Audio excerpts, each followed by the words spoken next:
રામ હરે રામ રામ રામ હરે હરે હરે કૃષ્ણ હરે કૃષ્ણ કૃષ્ણ કૃષ્ણ હરે હરે રામ રામ રામ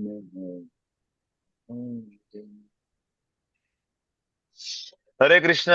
ખૂબ ખૂબ હૃદયપૂર્વક નું સ્વાગત છે આપ સૌનું ઇસ્કોન મેંગલુરુ શ્રી શ્રી રાધા ગોવિંદ મંદિર કુલાઈ તરફથી. ભગવદ્ ગીતા 18 દિવસ 18 અધ્યાય બેઝિક કોર્સ શ્રીમદ ભગવદ્ ગીતામાં આપ સૌનું હાર્દિક સ્વાગત છે. અને આજે આપણે ચર્ચા કરવા જઈ રહ્યા છીએ અધ્યાય નંબર 3, કર્મ યોગ. બરાબર, આજે ડિસ્કસ કરીશું બધાનો ફેવરિટ ચેપ્ટર. હરે કૃષ્ણ કિરણ પ્રભુ, વેલકમ. હરે કૃષ્ણ, દંડવત પ્રણામ પ્રભુજી. દંડવત પ્રણામ પ્રભુ. કૃષ્ણ હરે પ્રભુજી, કૃષ્ણ, દંડવત પ્રણામ. દંડવત પ્રણામ. હરે કૃષ્ણ, વેલકમ. હરે કૃષ્ણ પ્રભુજી, હરિ બોલ. દંડવત પ્રણામ. હરે દંડવત કૃષ્ણ પ્રણામ. પ્રભુજી, દંડવત પ્રણામ. હરે કૃષ્ણ કિરણ પ્રભુ, હરે ઉર્મિલા કૃષ્ણ માતાજી, પ્રભુજી, દંડવત ધાત્રી પ્રણામ. માતાજી, હિરલ હરે માતાજી, કૃષ્ણ પ્રભુજી. હરિ બોલ. હેતલ સોની માતાજી, જયેન્દ્ર પ્રભુ, આરતી માતાજી, જાગૃતિ માતાજી, ખૂબ ખૂબ સ્વાગત છે બધાનું. શરૂઆત કરશું ભગવાન શ્રી શ્રી રાધા ગોવિંદજીના ચરણોમાં. હરે કૃષ્ણ. અર્ચના ચૌહાણ માતાજી, વેલકમ. હરે કૃષ્ણ પ્રભુજી. યસ માતાજી, વેલકમ. હરે કૃષ્ણ પ્રભુ. હરે કૃષ્ણ પ્રભુજી. માતા જયશ્રી માતાજી, હરે કૃષ્ણ, વેલકમ. અલ્પેશ પ્રભુ એન્ડ ગુંજીતા માતાજી, હરે કૃષ્ણ. એન્ડ હિતેશ્રી માતાજી, વેલકમ. હરે કૃષ્ણ પ્રભુજી. હરે કૃષ્ણ. કલ્પેશ પરમાર માતા, સોરી, કલ્પેશ પરમાર પ્રભુ, હરે કૃષ્ણ. હરે કૃષ્ણ પ્રભુજી, દંડવત પ્રણામ. પ્રભુ, સોરી, વેલકમ પ્રભુ. હરે તારાબેન, હરે કૃષ્ણ કૃષ્ણ. કીર્તિકુમાર બારિયા પ્રભુ, વેલકમ. પરેશ શાહ પ્રભુજી, હરે બીના કૃષ્ણ પ્રભુ, માતાજી, દંડવત પ્રણામ. હરે દંડવત પ્રણામ. કૃષ્ણ પ્રભુજી, દંડવત પ્રણામ. હરી બોલ. યસ પ્રભુ, હરે કૃષ્ણ, વેલકમ. હરે કૃષ્ણ પ્રભુજી. મોનિકા પ્રજાપતિ માતાજી, હરે કૃષ્ણ. હરે કૃષ્ણ યસ, પ્રભુજી. હરે કૃષ્ણ. સુરેશભાઈ પ્રભુજી, હરે કૃષ્ણ. સૌરભ પ્રભુ અને સેમસંગ પ્રભુજી અથવા માતાજી, હરે કૃષ્ણ. હરે કૃષ્ણ. શરૂઆત કરશું. તમે તમારા બધાના માઇક બંધ કરી દો. ચાલો.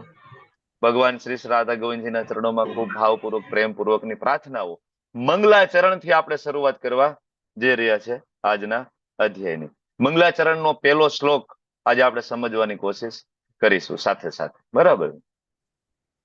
જય ભગવાન શ્રી રાધા ગોવિંદ કી જય. શ્રી પ્રભુપાદ કી જય. ગુરુ મહારાજ કી જય. ઓમ અજ્ઞાન તિમિરાંધસ્ય જ્ઞાનાંજન શલાકયા ચક્ષુરુન્મિલિતમ યેન તસ્મે શ્રી ગુરુવે નમઃ.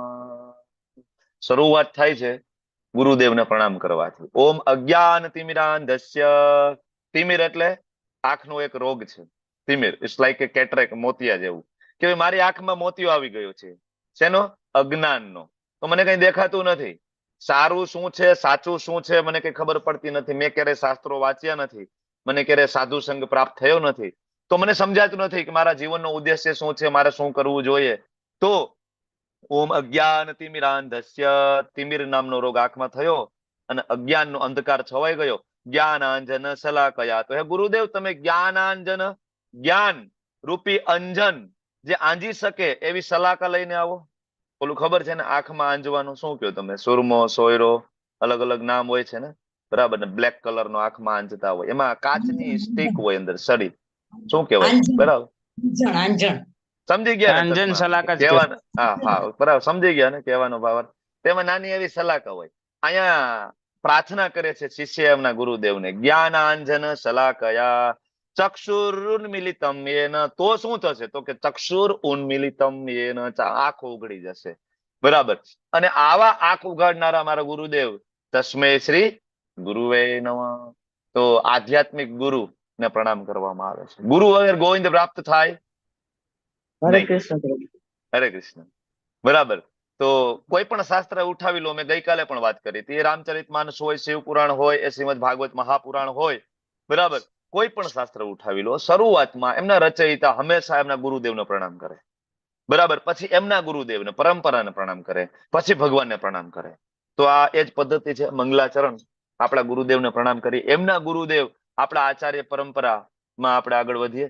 શ્રી ચૈતન્ય મનોભીષ્ટમ સ્થાપિતમ યેન ભૂતલે સ્વયં રૂપ કદા મહ્યમ દદાતિ સ્વપદાંતિકમ વંદેહમ શ્રી ગુરો શ્રીયુતાપદકમલમ શ્રી ગુરુન વૈષ્ણવાંશ શ્રી રૂપમ સાગ્રજાતમ સહગણ રઘુનાથાન્વિતમ તમ સજીવમ સાધ્વૈતમ સાવધૂતમ પરિજન સહિતમ કૃષ્ણ ચૈતન્ય દેવમ શ્રી રાધા કૃષ્ણ પાદાન સહગણ લલિતા શ્રી વિશાખાન્વિતંશ્ચ હે કૃષ્ણ કરુણા સિંધુ दीनबंधु जगतपते गोपेश गोपिका कांत राधा कांत नमस्तुते तप्त कांचन गौरांगी श्री राधे वृंदावनेश्वरी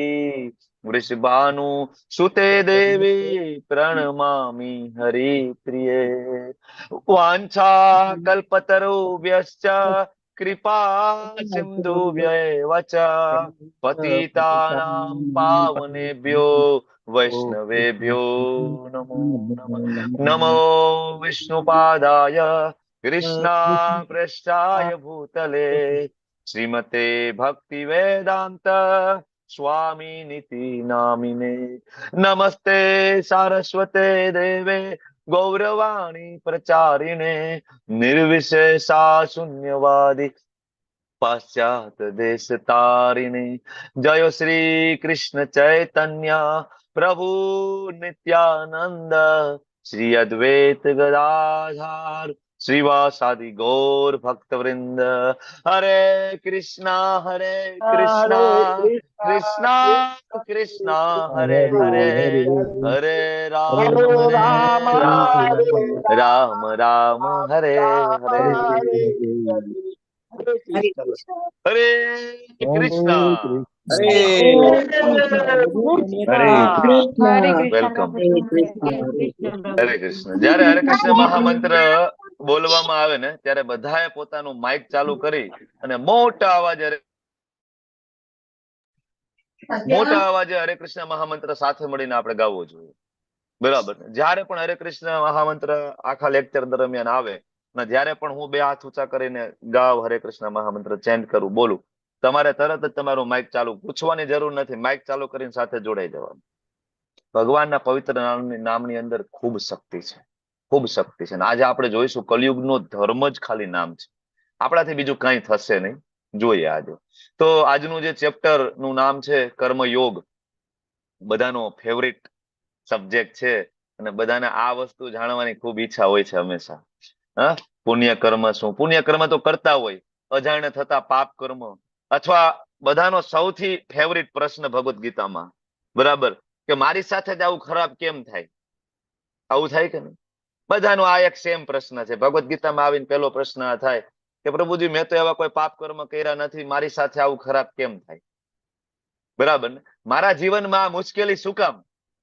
બરાબર, કયા એવા મારા કર્મ થયા કે આ મુશ્કેલી આવી, મારા જીવનમાં તકલીફ આવી, મને કેન્સર થયું, મને આ બીમારી થઈ, તે બીમારી થઈ, બરાબર, અથવા તો મારા પતિ સાથે મારે બનતું નથી, મારી પત્ની સાથે બનતું નથી, મને આવા સાસુ મળ્યા છે, આવી વહુ મળી છે.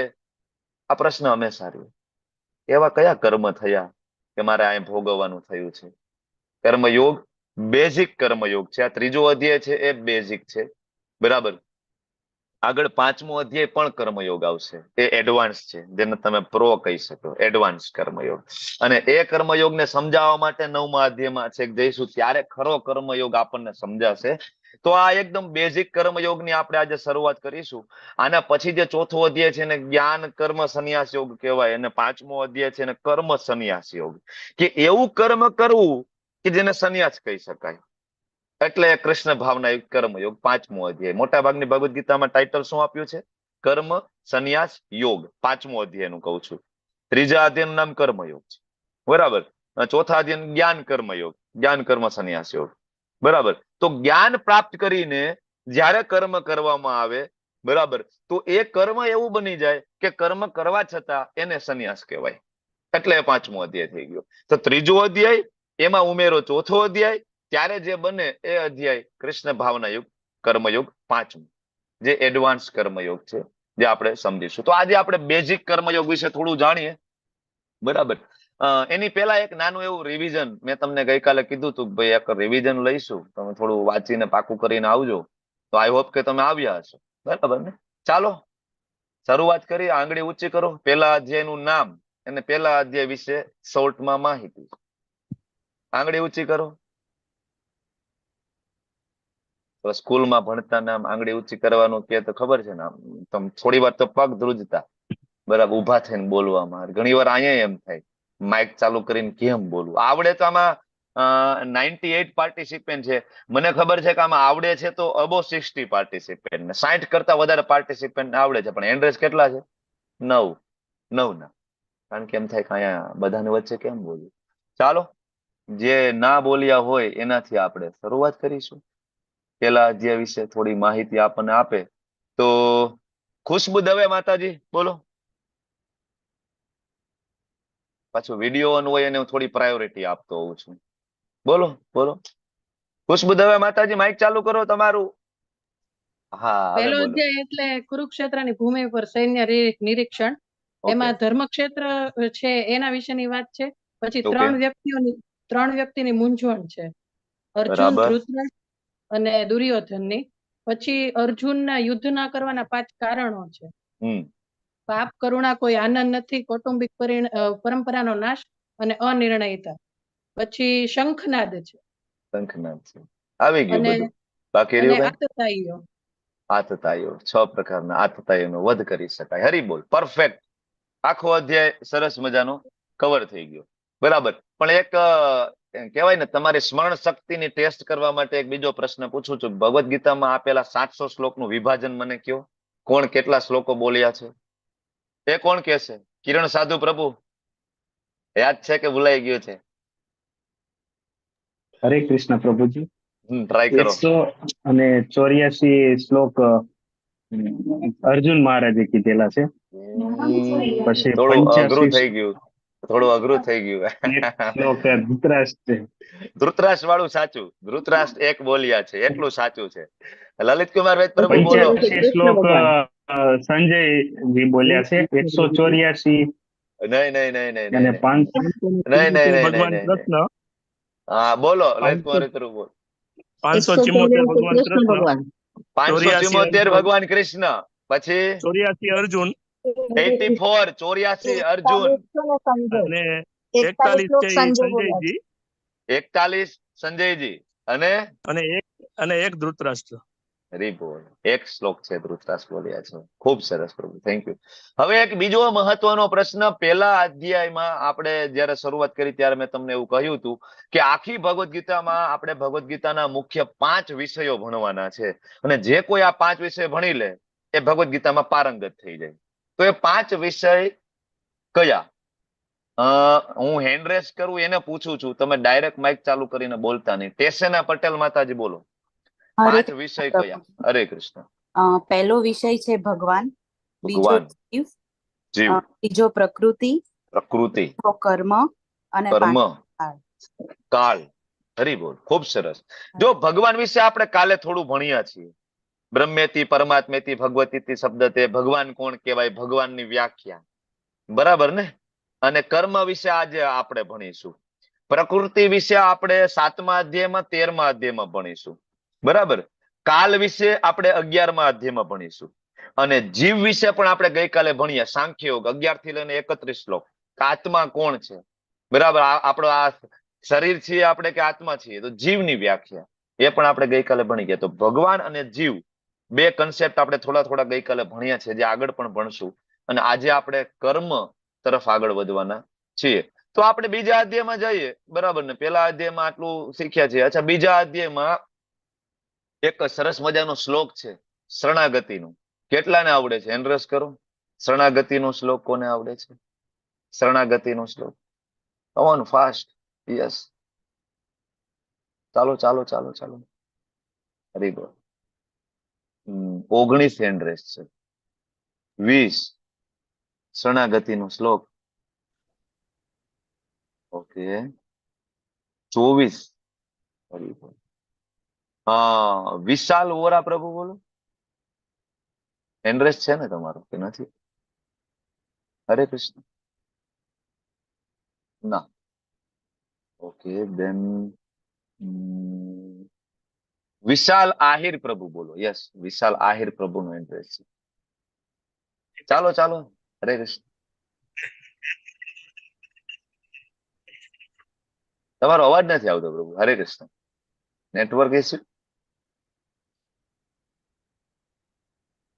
ઓકે, તો આરતી માતાજી બોલો. આરતી ને ગાંધી માતાજી. હરે કૃષ્ણ પ્રભુજી, દંડવત પ્રણામ. દંડવત પ્રણામ. બોલો બોલો બોલો. શ્લોક 2.7 કાર્પણ્ય દોષોપહત સ્વભાવ પૃચ્છામિ ત્વામ ધર્મ સમ્મુત ચેતા યચ્છ્રેયસ્યા નિશ્ચિતમ બ્રૂહિ તન્મે શિષ્યસ્તેહં સાધિમામ ત્વામ પ્રપન્નમ. હરે હરી કૃષ્ણ. બોલ. હરે કૃષ્ણ. ખૂબ સરસ, થેન્ક યુ. તો શરણાગતિ થી શરૂઆત થઈ ગઈકાલે. જો પેલા અધ્યાયની અંદર સ્ટેજ સેટઅપ થઈ ગયું, બરાબર, કે ભગવાનને ભગવદ ગીતા બોલવી છે. ભગવાને રથને વચ્ચે મૂકી દીધો.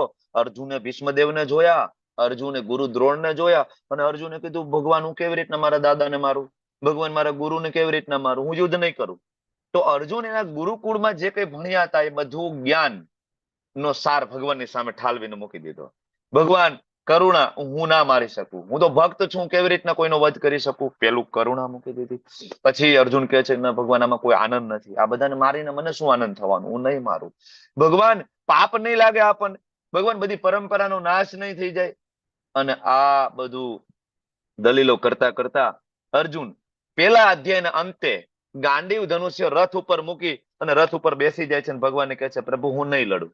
ત્યાં પેલો અધ્યાય પૂરો થયો. બીજો અધ્યાયમાં આવ્યા, બીજા અધ્યાયની શરૂઆતમાં અર્જુને ફરીથી એ જ રટણ કર્યું, ભગવાન હું નહીં લડું, આના કરતા તો હું જંગલમાં જતો રહું. બરાબર, બીજા અધ્યાયની શરૂઆતમાં અર્જુન કહે છે કે હું જંગલમાં જતો રહું, ભગવાન હું તો ભીખ માગીને ખાઈ લઈશ પણ હું આનો વધ કરીશ નહીં. બરાબર, આ બધી દલીલો કરે છતાં પણ અર્જુનના મનમાં કહેવાય કે રસ્તો દેખાતો નથી, કયા રસ્તા ઉપર જવું. ત્યારે અર્જુન બીજા અધ્યાયના 7મા શ્લોકમાં ભગવાનને કહે છે પ્રભુ શિષ્ય તેહમ સાધિ મામ ત્વામ પ્રપન્નમ, તમે મારા ગુરુ, હું તમારો શિષ્ય, મને રસ્તો બતાવો. બરાબર, અને ત્યારે ભગવાન ગુરુપદ ઉપર બિરાજમાન થાય અને ભગવાન તરત જ અર્જુનનો કાન ખેંચીને પેલો શ્લોક બોલે 2.11 અશોચાનનો શોચતમ પ્રજ્ઞાવાદાશ્ચ ભાષસે ગતાસુ ન ગતાસુશ્ચ ન અનુસંચતિ પંડિતા. પંડિત જેવી વાતો કરે છો પણ તારી વાતમાં દમ નથી. બરાબર ને? પછી ભગવાન જ્ઞાન આપવાની શરૂઆત કરે છે. 5 પ્રશ્નના જવાબ એક સાથે આપી દે છે. બીજા અધ્યાયમાં ભગવાને એવું પણ કીધું કે અર્જુન યુદ્ધ કરવું જોઈએ, અને બીજા અધ્યાયમાં ભગવાને એવું પણ કીધું કે અર્જુન યુદ્ધ કરવું મતલબ કોકને મારી નાખવા એ ઘૃણાસ્પદ કાર્ય છે. અર્જુન માટે અર્જુનનો પ્રશ્ન સ્ટ્રેટ ફોરવર્ડ સીધો પ્રશ્ન હતો, ભગવાન યુદ્ધ કરવું કે ના કરવું. પણ ભગવાને બીજા અધ્યાયમાં બધું આપી દીધું એક સાથે. કર્મયોગ આપ્યો, એની અંદર સકામ કર્મયોગ, એમાં નિષ્કામ કર્મયોગ આપ્યો. ભગવાને નિહાભિક્રમ નાશોસ્તી વાળો શ્લોક આપીને ભક્તિ યોગને ટચ કરી દીધો. આખો સાંખ્ય યોગ આપી દીધો, આત્મા શરીર બરાબર જળ તત્વ ચેતન તત્વ એનું વિભાજન કરીને સમજાવી દીધું. તો અર્જુન કે મારો પ્રશ્ન એક જ હતો, મારે યુદ્ધ કરવું કે ના કરવું. બરાબર, પણ આમાં બીજા અધ્યાયમાં તમે તો બધું એક સાથે આપી દીધું, તો હું આઈ એમ કન્ફ્યુઝડ, મને નથી સમજાતું શું કરવું. એનાથી આ અધ્યાયની પાછી શરૂઆત થશે, ત્રીજા અધ્યાયની. વધી આગળ ત્રીજા અધ્યાયમાં કર્મયોગ. હવે એક સામાન્ય પ્રશ્ન પૂછી અને આગળ વધુ કે કર્મ અને કર્મયોગ વચ્ચેનો તફાવત કેટલાને ખબર છે? આ બહુ મોટો પ્રશ્ન છે. બધા લોકોને એમ છે કે કર્મ અને કર્મયોગ બે એક જ વસ્તુ છે. બરાબર ને? ખરી વ્યાખ્યા શું છે કર્મ અને કર્મયોગ? જે ના બોલ્યા હોય બરાબર એની પાસે આપણે જવું છે, અને હેન્ડ રેસ કર્યો હોય પાછો એમ. ચાલો, નૈના માતાજી, આરતી માતાજી, પ્રજરાની વિનીતા માતાજી કાલ બોલ્યા છે, જયેન્દ્ર પ્રભુ, જીજ્ઞા ગુજરાતી માતાજી બોલો. ચાલો, તમે કર્મની વ્યાખ્યા આપો, જીજ્ઞા ગુજરાતી માતાજી. પણ કાર્ય કરવું એ આપણું કર્મ છે. જે કઈ પણ આપણે રૂટીન કરીએ છીએ આપણું થોડુંક થોડુંક હજી ઊંડાણપૂર્વક કયો. આપણે ઘણા બધા પ્રકારના કર્મ કરતા હોઈએ છીએ, કે આપણા નિયત કર્તવ્ય કર્મ પણ કરતા હોઈએ. દાખલા તરીકે આપણે સવારથી ઉઠીએ ને જે કઈ પણ આપણું શરીર સ્વચ્છતા તે બધું આપણા બોડીને રિલેટેડ જે કઈ પણ કામ છે એ કરીએ છીએ. પછી આપણે જોબ બિઝનેસ કરતા હોય કે ગૃહ કાર્ય કરતા હોય એ પણ કર્મ છે. સામાજિક કર્તવ્ય નિભાવીએ એ પણ કર્મ છે. ઓકે. જ્યોતિ ઉપાધ્યાય માતાજી બોલો, કર્મ કર્મયોગ નો ડિફરન્સ. જ્યોતિ ઉપાધ્યાય માતાજી. આ લિંક જતી રહી છે જરા. હરે કૃષ્ણ. જ્યોતિ ઉપાધ્યાય માતાજી બોલો, હરે કૃષ્ણ.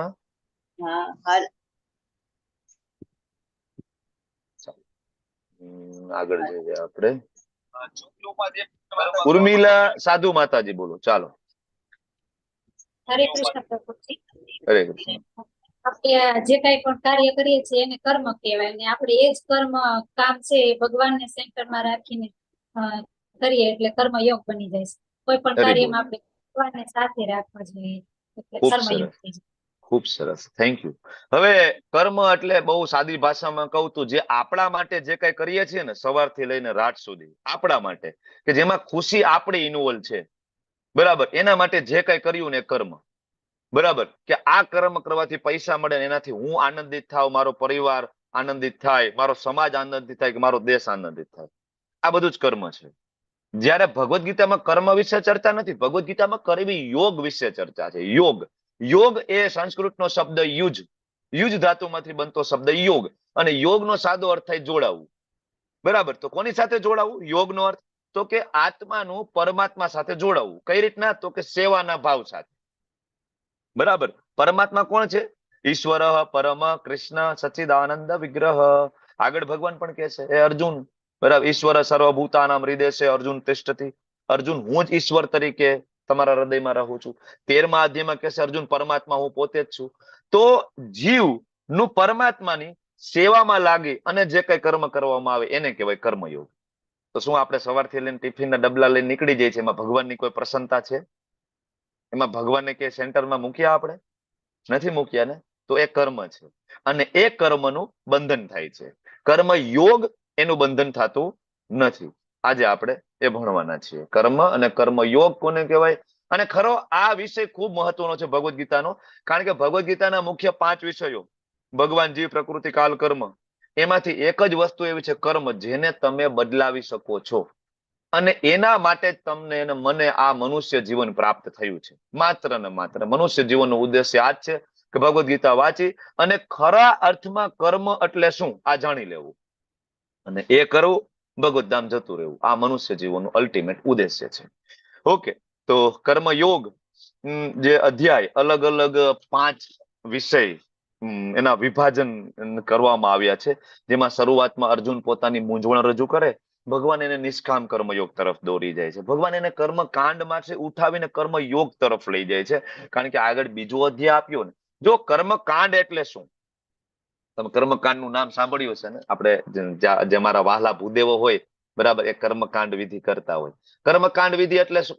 કે ભાઈ આ હું વિધિ કરું તો મને આ મળવું જોઈએ, બરાબર ને. હું આ પૂજા કરું તો મને આ મળે, બરાબર, એને કહેવાય કર્મકાંડ. નવગ્રહની પૂજા કરીએ, શું કામ? તો કે મારા ઘરમાં શાંતિ રહેવી જોઈએ. વાસ્તુ પૂજન કરું, શું કામ? તો કે મારા ઘરની અંદર સુખ શાંતિ, બધાની તબિયત સારી રહેવી. ધેટ ઇઝ કર્મકાંડ. કે કંઈક કરવાની પાછળ કંઈક હેતુ હોય. ઇટ્સ લાઈક અ બિઝનેસ, કે હું આ કરું તો મને આ મળવું જોઈએ, તો કર્મકાંડ.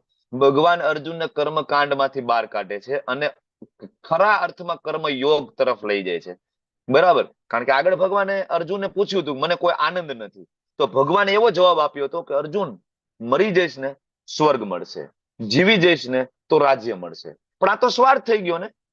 આનંદ નથી એવો કેવો પ્રશ્ન છે અર્જુનનો, બરાબર, કે ભાઈ હું યુદ્ધ નથી કરતો, શું કામ? તો કે મને આમાં આનંદ નથી. આમાં મારા આનંદનો વિચાર કરવાનો નથી, પણ અર્જુન તમારા મારા મનમાં પ્રશ્ન હોય ને એ પ્રશ્ન પૂછે છે, બરાબર. તો ભગવાન એમાંથી બહાર કાઢશે અને સાચો દાખલો બેસાડવા માટે ભગવાન ઉદાહરણ આપશે. એમાં એક ઉદાહરણ અહીંયા અત્યારનું છે, અને જે તે સમયના ઉદાહરણ ભગવાન પોતે આપશે. આ કોણ છે? આ પરિવાર ખબર છે તમને? આ ફોટામાં એક્ઝામ્પલ, સાચા કર્મયોગનું એક્ઝામ્પલ પ્રોવાઈડ કરવા માટે. ફોર્ડ કંપનીના માલિક ફોર વ્હીલરની ગાડી છે. ફોર્ડ કંપનીના માલિક હેનરી ફોર્ડ ના કહેવાય ગ્રાન્ડ પૌત્ર. સન. હા, ગ્રાન્ડ સન, પૌત્ર આલ્ફ્રેડ આલ્ફ્રેડ ફોર્ડ. બરાબર. જે એક વખત પ્રભુપાદને અમેરિકામાં મળ્યા. ફોર્ડ કંપનીનું નામ તો સાંભળ્યું છે ને? બરાબર ને? કેટલી બધી ગાડીઓ ફોર્ડ કંપનીની આજે પણ કહેવાય ભારતની સડકો ઉપર ફરે છે. બરાબર. અને ફોર્ડ એટલે કહેવાય મલ્ટીનેશનલ કંપની, વિશ્વવ્યાપી કંપની છે જે કાર મેન્યુફેક્ચરિંગ ની અંદર. એના માલિક છે. આજે તમે જોવો છો હાથમાં માળા છે, બીડબેગ છે, નીચે ધોતીન કુર્તો પહેર્યો છે. પ્રભુપાદના શિષ્ય છે. બરાબર. અને દીક્ષિત ભક્ત છે. રોજ 16 માળા કરે, મંગલા આરતી કરે, આખા વિશ્વમાં કૃષ્ણ ભક્તિનો પ્રચાર કરે છે. બરાબર. તો બધું કરે છે, કમાય છે, બધું છે, ફેક્ટરી છે, ગાડી, બંગલો, બધું. પણ સેન્ટરમાં કોણ છે? કૃષ્ણ. મેં તમને ગઈકાલે એક ફોટો બતાવ્યો હતો મંદિરનો, કે આ ઓલ ઓવર વર્લ્ડ ની અંદર, આખા વિશ્વમાં સૌથી મોટું કૃષ્ણનું મંદિર ક્યાંય હોય તો એ ભારતની અંદર પશ્ચિમ બંગાળમાં માયાપુરમાં છે. એ મંદિર બની રહ્યું છે. એનો ઓલમોસ્ટ 50%, નિયર અબાઉટ 50% ખર્ચો છે આ એક વ્યક્તિ આપી રહ્યા છે, આલ્ફ્રેડ ફોર્ડ. એનું દીક્ષિત નામ છે અમરીશ પ્રભુ. બરાબર. દીક્ષા થઈ ગઈ, નામ બદલી ગયું, અમરીશ પ્રભુ. તો આ અમરીશ પ્રભુ જે છે, ત્યાં અમરીશ પ્રભુ સેવા આપે છે, અને આપણા એ બેચમાં અમરીશ પટેલ પ્રભુ સેવા આપે છે. બરાબર. તો આ જે અમરીશ પ્રભુ જે છે, ફોર્ડ કંપનીના માલિક, એ માયાપુરમાં ભગવાન શ્રી કૃષ્ણનું જે મંદિર બની રહ્યું છે, એમાં અત્યાર સુધીમાં 400 કરોડ રૂપિયાનું ડોનેશન આપ્યું છે. 400 કરોડ રૂપિયા એક જ વ્યક્તિ દ્વારા. અને હજી પણ કીધું છે કે જેટલે જરૂર પડે કઈ વાંધો નહીં, હું છું, આપણે સરસ મંદિર બનાવીએ. તો આ છે ભગવાન કૃષ્ણને સેન્ટરમાં રાખીને કરાતું કર્મ. અને છેલ્લે અર્જુન એક સરસ મજાનો પ્રશ્ન પૂછશે કે પ્રભુ, સૌથી મોટો દુશ્મન કોણ આપણો? વાસના, કામ. તો પ્રભુ આને જીતવાનું કેમ? આ પ્રશ્ન પૂછશે. આ સાથે અધ્યાય પૂર્ણ થશે.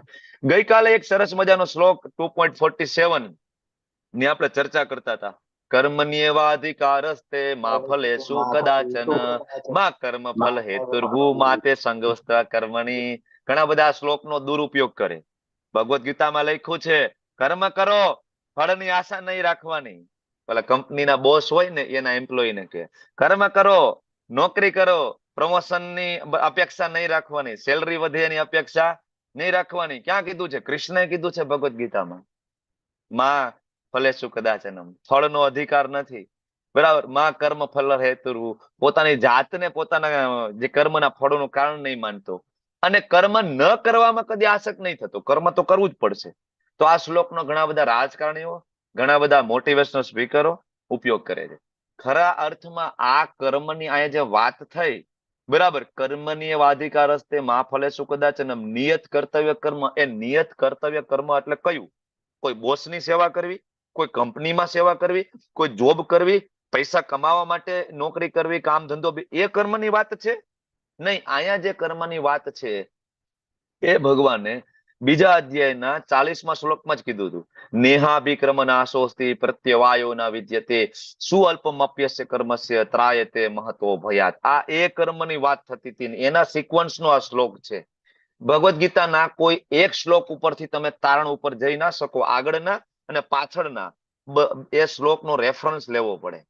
બરાબર. વચ્ચેથી ઉઠાવીને તમે એમ ના કહી શકો કે આ વસ્તુ આ કે છે. આગળ શું ભગવાને કીધું છે, અત્યારે શું કે છે, ને આગળ શું કહેવાના છે, આ બધી વસ્તુનો સરવાળો મારીને તમારે સાર ઉપર આવવું પડે. તો ભગવાને અર્જુનને કહી દીધું કે અર્જુન, તારે તારું નિયત કર્તવ્ય કર્મ કરવું જોઈએ, મતલબ તારે યુદ્ધ કરવું જોઈએ. બરાબર. આ વાત થઈ ગઈ. અર્જુન કે વાંધો નહીં પ્રભુ, યુદ્ધ કરીશ. બરાબર. ફળ ઉપર તારો અધિકાર નથી. અચ્છા, તો ફળ ઉપર કોનો અધિકાર છે? ફળ ઉપર તો કે ભગવાનનો અધિકાર છે. કેવી રીતના? તો કે જગતમાં જે કઈ કાર્ય થાય છે એ ઈશ્વરની ઈચ્છા વગર, ભગવાનની ઈચ્છા વગર એ કાર્ય કોઈ દિવસ પાર પડી શકતા નથી. બરાબર. ખરેખર કામ કરવાથી જો સફળતા મળતી હોય, બરાબર, મહેનત કરવાથી પૈસા મળતા હોય, તો ઓલા રોડ ખોદવા વાળા હોય ને એ સૌથી વધારે મહેનત કરે છે, કે ખોટી વાત છે? બરાબર ને? જે બરાબર ગોધરાથી બધા બરાબર મજૂરો આવે બિચારા, બરાબર, એ બધા કેટલી મહેનત કરતા હોય છે. તે પૈસા વાળા થઈ ગયા? તો ના થયા પૈસા વાળા. બરાબર ને? તો ખાલી મહેનત કરવાથી સફળતા પ્રાપ્ત થાય કે પૈસા પ્રાપ્ત થાય એ નથી. કારણ કે આગળ 18 અધ્યાયમાં આપણે ભણશું કે કોઈ પણ કર્મ સિદ્ધ થવા માટે ના 5 કારણો જવાબદાર છે, જેમાં છેલ્લું અને મહત્વનું કારણ છે ઈશ્વર, ભગવાન કૃષ્ણ. જ્યાં સુધી એની સંમતિ ના મળે ત્યાં સુધી ના થાય. બરાબર. તમે પણ જોયું છે ને, તમારા સ્કૂલમાં તમે ભણતા હતા, તમારી સાથે ઘણા બધા એવા બાળકો હતા, છોકરા છોકરીઓ હતા, જે તમારા કરતા હોશિયાર હતા.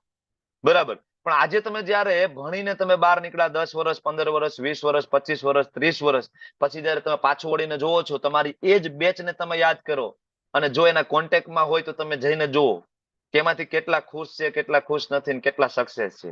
તમારા કરતા વધારે માર્ક હતા એ કદાચ સક્સેસ નથી આજે, અને છેલ્લી પાટડી જે બેઠા હતા ઠોઠમાં ઠોઠ, એ કદાચ ધારાસભ્ય બનીને બેઠા છે આજે, અને એની નીચે 2-4 કંપની છે ને એમાં ઓલા પહેલા નંબર આવતો હતો એમાં જોબ કરે છે એન્જિનિયર બનીને. આવું નથી? આજુબાજુમાં જોઈએ છે કે નથી જોતા આ વસ્તુ? તો કોઈ પણ કર્મની સફળતા માટે ભગવાન જવાબદાર છે. તો હવે કર્મની સફળતા માટે ભગવાન જવાબદાર હોય તો ફળના અધિકારી કોણ થયા? ભગવાન. બરાબર ને? તો ફળ કોને આપવું જોઈએ? ભગવાનને. બરાબર. હવે ધારો કે કોઈ ખેડૂત એમ કે મેં બીજ વાવ્યું અને એ ખેતરમાં ઉગ્યું, તો એ ફળનો અધિકારી હું છું, બધું મને મળવું જોઈએ. બરાબર ને? તમે તાલાળા ગીરમાં જાઓ તો કેટલાય બધા ત્યાં છે આંબા વાળ્યું, આંબો વાવ્યો, તો કે આંબો વાવીને એમાંથી કેરી મળે મારી. અચ્છા, એ આંબો વાવવા માટેનું બીજ કોને બનાવ્યું? ખેડૂતે? પોતે કંપનીમાં બનાવ્યું, ઘરે બનાવ્યું? કઈ રીતના બનાવ્યું કોઈ ખેડૂતે બીજ? નહીં. બીજ કોને આપ્યું? ભગવાને. અચ્છા, એ જે જમીનમાં એ બીજ વાવવાનું, એ જમીન કોને આપી? ખેડૂત પોતે લાવ્યો? જન્મીને આવ્યો તો ત્યાંથી જમીન લેતો આવ્યો 5 વીઘા ભેગી? છે કોઈ આવો વિરલો? તો જમીન કોની? ભગવાનની. બીજ વાવ્યું, બરાબર, વરસાદ થયો, કોની કૃપાથી? ભગવાનની કૃપાથી. બરાબર ને? સૂર્યપ્રકાશ જોશે આંબાને મોટો થવા માટે, સૂર્યપ્રકાશ કોણ આપે છે? કોઈ વૈજ્ઞાનિક, સાયન્ટિસ્ટો કોણ આપે છે? ખેડૂત પોતે. ક્યાંથી? બરાબર ને? ભગવાનની કૃપાથી આગળ આવશે. સૂર્ય ભગવાનના ભયથી તપે છે, બરાબર, પવનદેવ ભગવાનના ભયથી વહે છે, આવશે. તો જમીન ભગવાને આપી, પાણી ભગવાને આપ્યું, સૂર્યપ્રકાશ ભગવાને આપ્યો, બીજ ભગવાને આપ્યું, છોડ મોટા થાય ધીમે ધીમે ધીમે ધીમે, આંબો મોટો થયો, એમાં કેરી આવે. તો ખેડૂત એમ કહી શકે કે બધું તો બરાબર છે પણ મહેનત તો મારી ને. ખેડૂત એવું કે દિન રાત મેં મહેનત કરી. અચ્છા, મહેનત કરી એ શરીર કોને આપ્યું? તમે બનાવ્યું છે લેબોરેટરીમાં જઈને? કોને આપ્યું? તો તમે એમ કહો મારા માતા પિતા એમ. અચ્છા, માતા પિતા આપી શકે શરીર આપણને? કેટલા બધા એવા દંપતીઓ છે, બરાબર, જેના લગ્નને 5 વર્ષ, 10 વર્ષ, 20 વર્ષ થયા, સંતાન નથી. જો માતા પિતાના સંબંધથી જ સંતાન પ્રાપ્ત થતું હોય તો બધાને થવું જોઈએ? થવું જોઈએ ને? તો માનતા કરવાની ક્યાં જરૂર છે? બાધા રાખવાની ક્યાં જરૂર છે? સ્ત્રી પુરુષનો સંબંધ થયો અને સંતાન થવું જોઈએ, પણ નથી થતું. જ્યાં સુધી ભગવાનની ઈચ્છા ના થાય આત્મા પ્રવેશ કરતો નથી. તો એ શરીર કોના દ્વારા મળ્યું? એ ભગવાન દ્વારા. એમાં રહેલી બુદ્ધિ કોને આપી? આગળ 10મા અધ્યાયમાં આવશે. બુદ્ધિ ભગવાને આપી, બરાબર. એ જ્ઞાન ક્યાંથી મળ્યું? આંબો આ રીતના વાવવો જોઈએ, આને આંબાનું બીજ કહેવાય. જ્ઞાન કોને આપ્યું? વેદોમાંથી. વેદો કોને આપ્યા? ભગવાને આપ્યા. તો બધું તો ભગવાને આપ્યું છે, છતાં આપણે એમ કહીએ કે ના ના ફળ મારું છે, અને પછી આપણે ફળ લઈ લઈએ તો આપણે ચોર કહેવાય. તો ફળ કોને અર્પણ કરવું જોઈએ? ભગવાનને. અચ્છા, એ ફળ ભગવાનને અર્પણ કરીએ તો ભગવાન શું કરે? એ ફળના કટકા કરીને દૂધ નાખીને ફ્રૂટ સાટ બનાવીને પી જાય? શું કરે? તમે લોકો ઘરે ભગવાનને ભોગ લગાડતા હોય તો ભગવાનને ભોગ લગાડો, ભગવાન શું કરે? આખી પ્લેટ મૂકી, ભગવાન આખી ખાઈ ગયા સફાચટ, એવું કરે છે? ભગવાન ખાલી દ્રષ્ટિપાત કરે. તમે મૂકેલા ભોગને ભગવાન પ્રસાદમાં કન્વર્ટ કરી દે, તમને પાછું આપે, બરાબર ને? પ્રસાદ સ્વરૂપે. અને બધા જ પાપ કર્મો ભગવાન એમાંથી લઈ લે છે, બરાબર. તો આ અધ્યાયની મેઇન ફિલોસોફી છે કે કેવી રીતના પાપ કર્મમાંથી બચવું અને ફળો ભગવાનને અર્પણ કરવા. હવે આમાં બધા જ ફળોની વાત આવે, સવારથી લઈને રાત સુધી બધા જ કરાતા કર્મના સેન્ટરમાં જો કૃષ્ણ હોય તો કર્મનું બંધન થશે નહીં. તો અર્જુન તો કન્વિન્સ થઈ ગયા કે હા બરાબર છે પ્રભુ, કર્મ કરવું છે ને યુદ્ધ કરવું છે. હવે આ વાત થઈ ગઈ યુદ્ધ કરવાની. 47મા શ્લોકમાં ભગવાને કીધું ને કર્મની અધિકાર હસ્તે, એટલે અર્જુન કે વાંધો નહીં, હું કર્મ કરીશ. પણ એ જ અધ્યાય તમે બીજો ખોલો અને એમાં 49મો શ્લોક ખોલો. 49, 47માં કીધું કર્મ કરવું છે, અને 49મા શ્લોક 49 એમાં ભગવાન એમ કીધું અર્જુનને, દૂરેણ હિ અવરમ કર્મ બુદ્ધિ યોગા ધનંજય. હે ધનંજય, અવરમ કર્મ, ખરાબ કર્મ હોય ને એનો દૂરથી ત્યાગ કરવાનો. તો અર્જુન કે આ બધાને મારી નાખવા એ ખરાબ કર્મ ના કહેવાય? આ બધાને તલવાર પોરવી દેવી, ગળા કાપી નાખવાના અને મારી નાખવા તો ખરાબ કર્મ તો કહેવાય. તો આને તો દૂરથી મારે છોડી દેવું જોઈએ ને. અને બુદ્ધિ યોગાત ધનંજય, મારે તો મારા બુદ્ધિ યોગ, મારા જ્ઞાનનો ઉપયોગ કરવો જોઈએ, મારે શાસ્ત્ર વાંચવું જોઈએ. તો અર્જુન પાછા કન્ફ્યુઝ થઈ ગયા. પ્રભુ તમે પેલા કીધું કર્મ કરો અને પછી એમ કીધું બુદ્ધિ યોગાત ધનંજય, મારે બુદ્ધિનો ઉપયોગ કરવો, મારે જ્ઞાનનો ઉપયોગ કરવાનો. એટલે પહેલા અધ્યાયમાં પ્રશ્ન પૂછ્યા અને બીજા અધ્યાયમાં ભગવાને એક સાથે બધું પીરસી દીધું. અર્જુન કન્ફ્યુઝ થયા અને ત્રીજા અધ્યાયની શરૂઆતમાં અર્જુને પાછું ભગવાનને પૂછ્યું. અર્જુન ઉવાચ જાયસી ચેત કર્મણાસ્તે મતા બુદ્ધિર જનાર્દન તત્ કિમ કર્મણિ ઘોરે મામ નિયોજયસી કેશવ. ભગવાનને બે સંબોધન થયા આ શ્લોકમાં, કેશવ અને જનાર્દન. કે તમારું નામ તો કેશવ છે, તમે તો કેસી નામનો વિશાળ એક દૈત્ય આવ્યો તો વૃંદાવનમાં ઘોડાના સ્વરૂપમાં, બરાબર. તમે એના મોઢામાં હાથ નાખીને તમારો હાથ એટલો મોટો કર્યો હતો, ઘોડો ત્યાં ત્યાં મરી ગયો. હવે એ ભાગવત પુરાણની અંદર એનું વર્ણન છે. કેસી નામનો દૈત્ય એટલો મોટો હતો કે એના જે ડોક ઉપર રહેલા જે વાળ એ હલાવે તો વાદળાઓ દૂર ભાગી જતા. એટલો મોટો એ કેસી નામનો દૈત્ય હતો, વિકરાળ સ્વરૂપ. ભગવાને કોઈ પણ શસ્ત્ર વગેરે એને મારી નાખ્યો હતો, બરાબર. તમારું નામ તો જનાર્દન છે. જન એટલે લોક અને અર્દન કરવું, પાલન કરનાર છો. તમે તો પાલન કર, તમે તો મને એમ કહો છો બધાને મારી નાખો. ત્યારે તમારું નામ જનાર્દન, તમારું નામ જનાર્દન, બરાબર. તમે મને કહો છો મારી નાખો. અને મારા મનમાં આ કેસી નામના દૈત્ય જેવા શંકાઓ જે ઉદ્ભવે છે એનો નાશ કરો ને. આવડા મોટા દૈત્યનો નાશ કરો તો આનો નાશ નહીં કરી શકો. એટલે બે નામનું સંબોધન છે, જનાર્દન અને કેશવ. તો અર્જુન કહે છે તમે તો બુદ્ધિને સારી ગણો છો સકામ કર્મ કરતા શ્રેષ્ઠ. તમે કીધું ને બુદ્ધિ યોગાત ધનંજય, તો મને શું કામ આ ઘોર યુદ્ધ કરવા માટે સલાહ આપો છો, પ્રેરો છો, વારંવાર કહો છો તસ્માદ ઉત્તિષ્ઠ કૌંતેય યુદ્ધાય કૃત નિશ્ચય. હે અર્જુન ઉભો થાને યુદ્ધ કર. એક બાજુ એમ કહો છો ખરાબ કર્મને દૂરથી ત્યાગો અને એક બાજુ એમ કહો છો અર્જુન ઉભો થાને યુદ્ધ કર. ભગવાન આઈ એમ કન્ફ્યુઝડ, મને સમજાતું નથી મારે શું કરવું જોઈએ. અર્જુનજી મૂંઝાઈ ગયા. અને બીજા શ્લોકમાં અર્જુને કીધું વ્યામિશ્રેણ વાક્યેન, તમારા વાક્ય છે કેવા છે, વ્યામિશ્રેણ, મિશ્ર.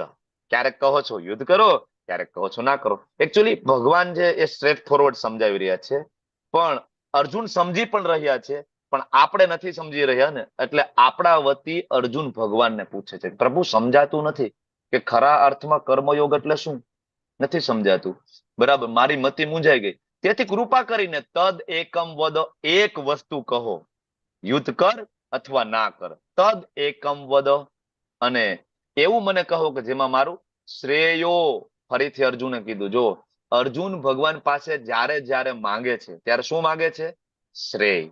પ્રભુ લાંબા ગાળાનો ફાયદો શીખવાનું છે આ શ્લોકમાંથી.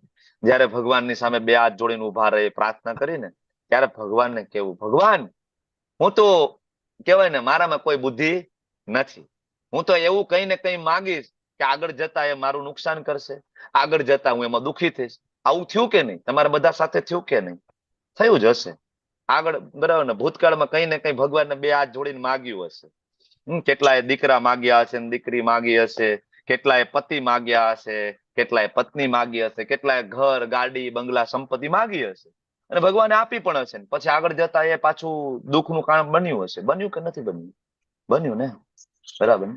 એટલે અર્જુન એવું નથી કહેતા. અર્જુન અહીંયા કહે છે કે ભગવાન તમે શ્રેય આપજો, ટૂંકા ગાળા વાળું નહીં, લાંબા ગાળાનો ફાયદો હોય ને એ આપજો. આ શીખવાનું છે. અને તમે જો ભગવાન અને અર્જુનનો સંબંધ તમે જુઓ, બરાબર ને. કાંઈ પણ ડાઉટ હોય તો અર્જુન તરત પૂછે. આ એક શાસ્ત્ર એવું છે શ્રીમદ ભગવદ ગીતા કે એની અંદર વન વે કોમ્યુનિકેશન નથી. વન વે એટલે કે એક વ્યક્તિ બોલે છે સામે વાળાએ ખાલી સાંભળવાનું છે, એવું નથી. અહીંયા ભગવાન બોલે છે અને અર્જુનને જ્યારે જ્યારે પ્રશ્ન થાય છે તો અર્જુન વચ્ચે તરત ભગવાનને કહે છે પ્રભુ ઉભા રહો, મારો પ્રશ્ન છે, મને સમજાતું નથી, ઉભા રહો, મને આ સમજાવો, મને આ સમજાવો. આ એટલા માટે ગ્રંથરાજ શ્રીમદ ભાગવત, બરાબર, ગ્રંથરાજ શ્રીમદ ભગવદ ગીતા કહેવામાં આવે છે.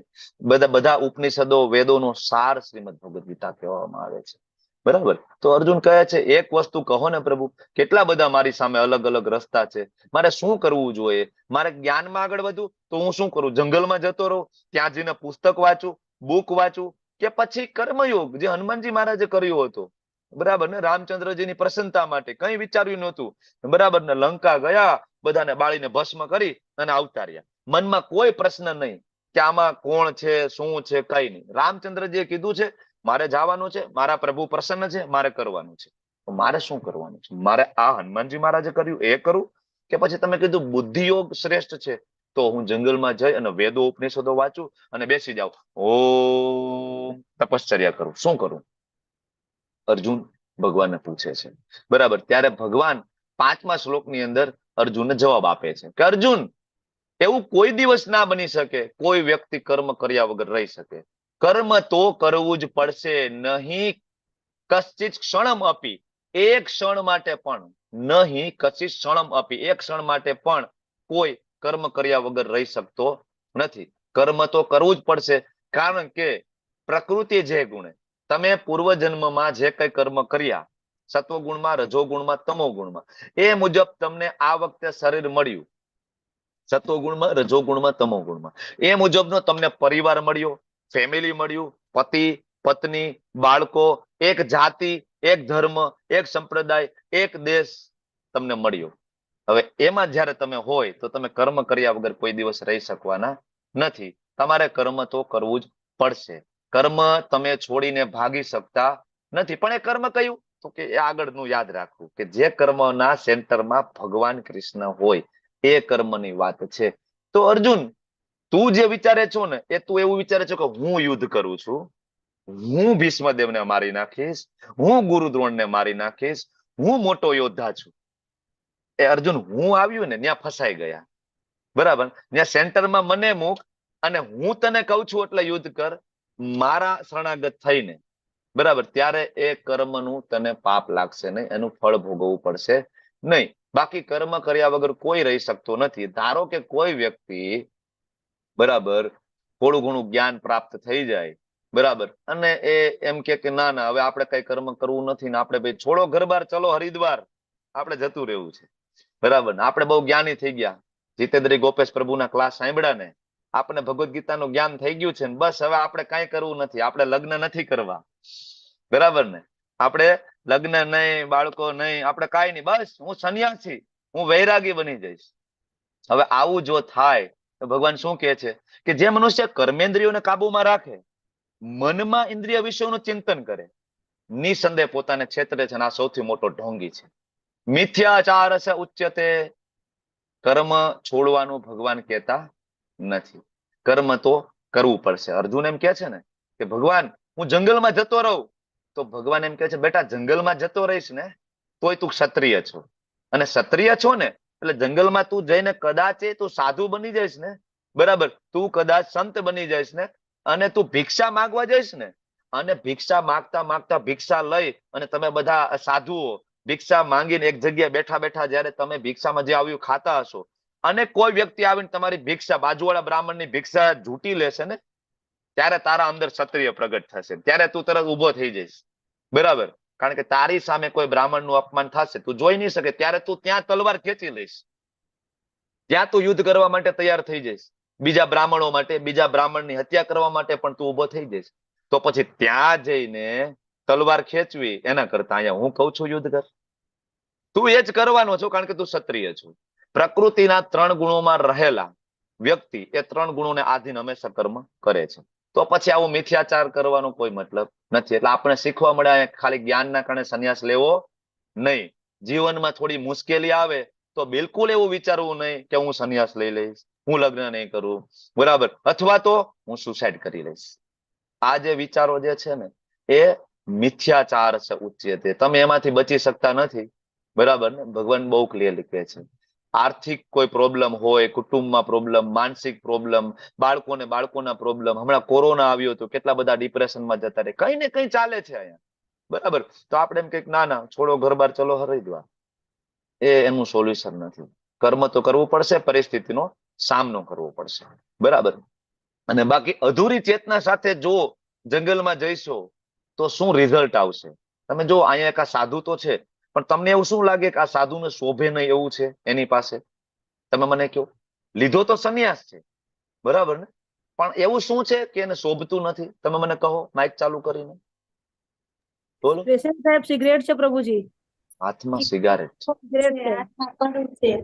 અચ્છા, સંન્યાસનો ઉદ્દેશ્ય શું છે?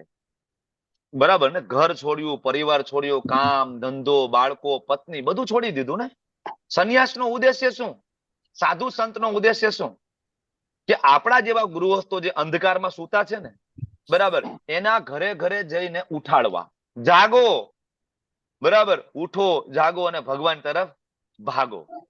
આ બધું બધાને શીખવાડવાનું છે.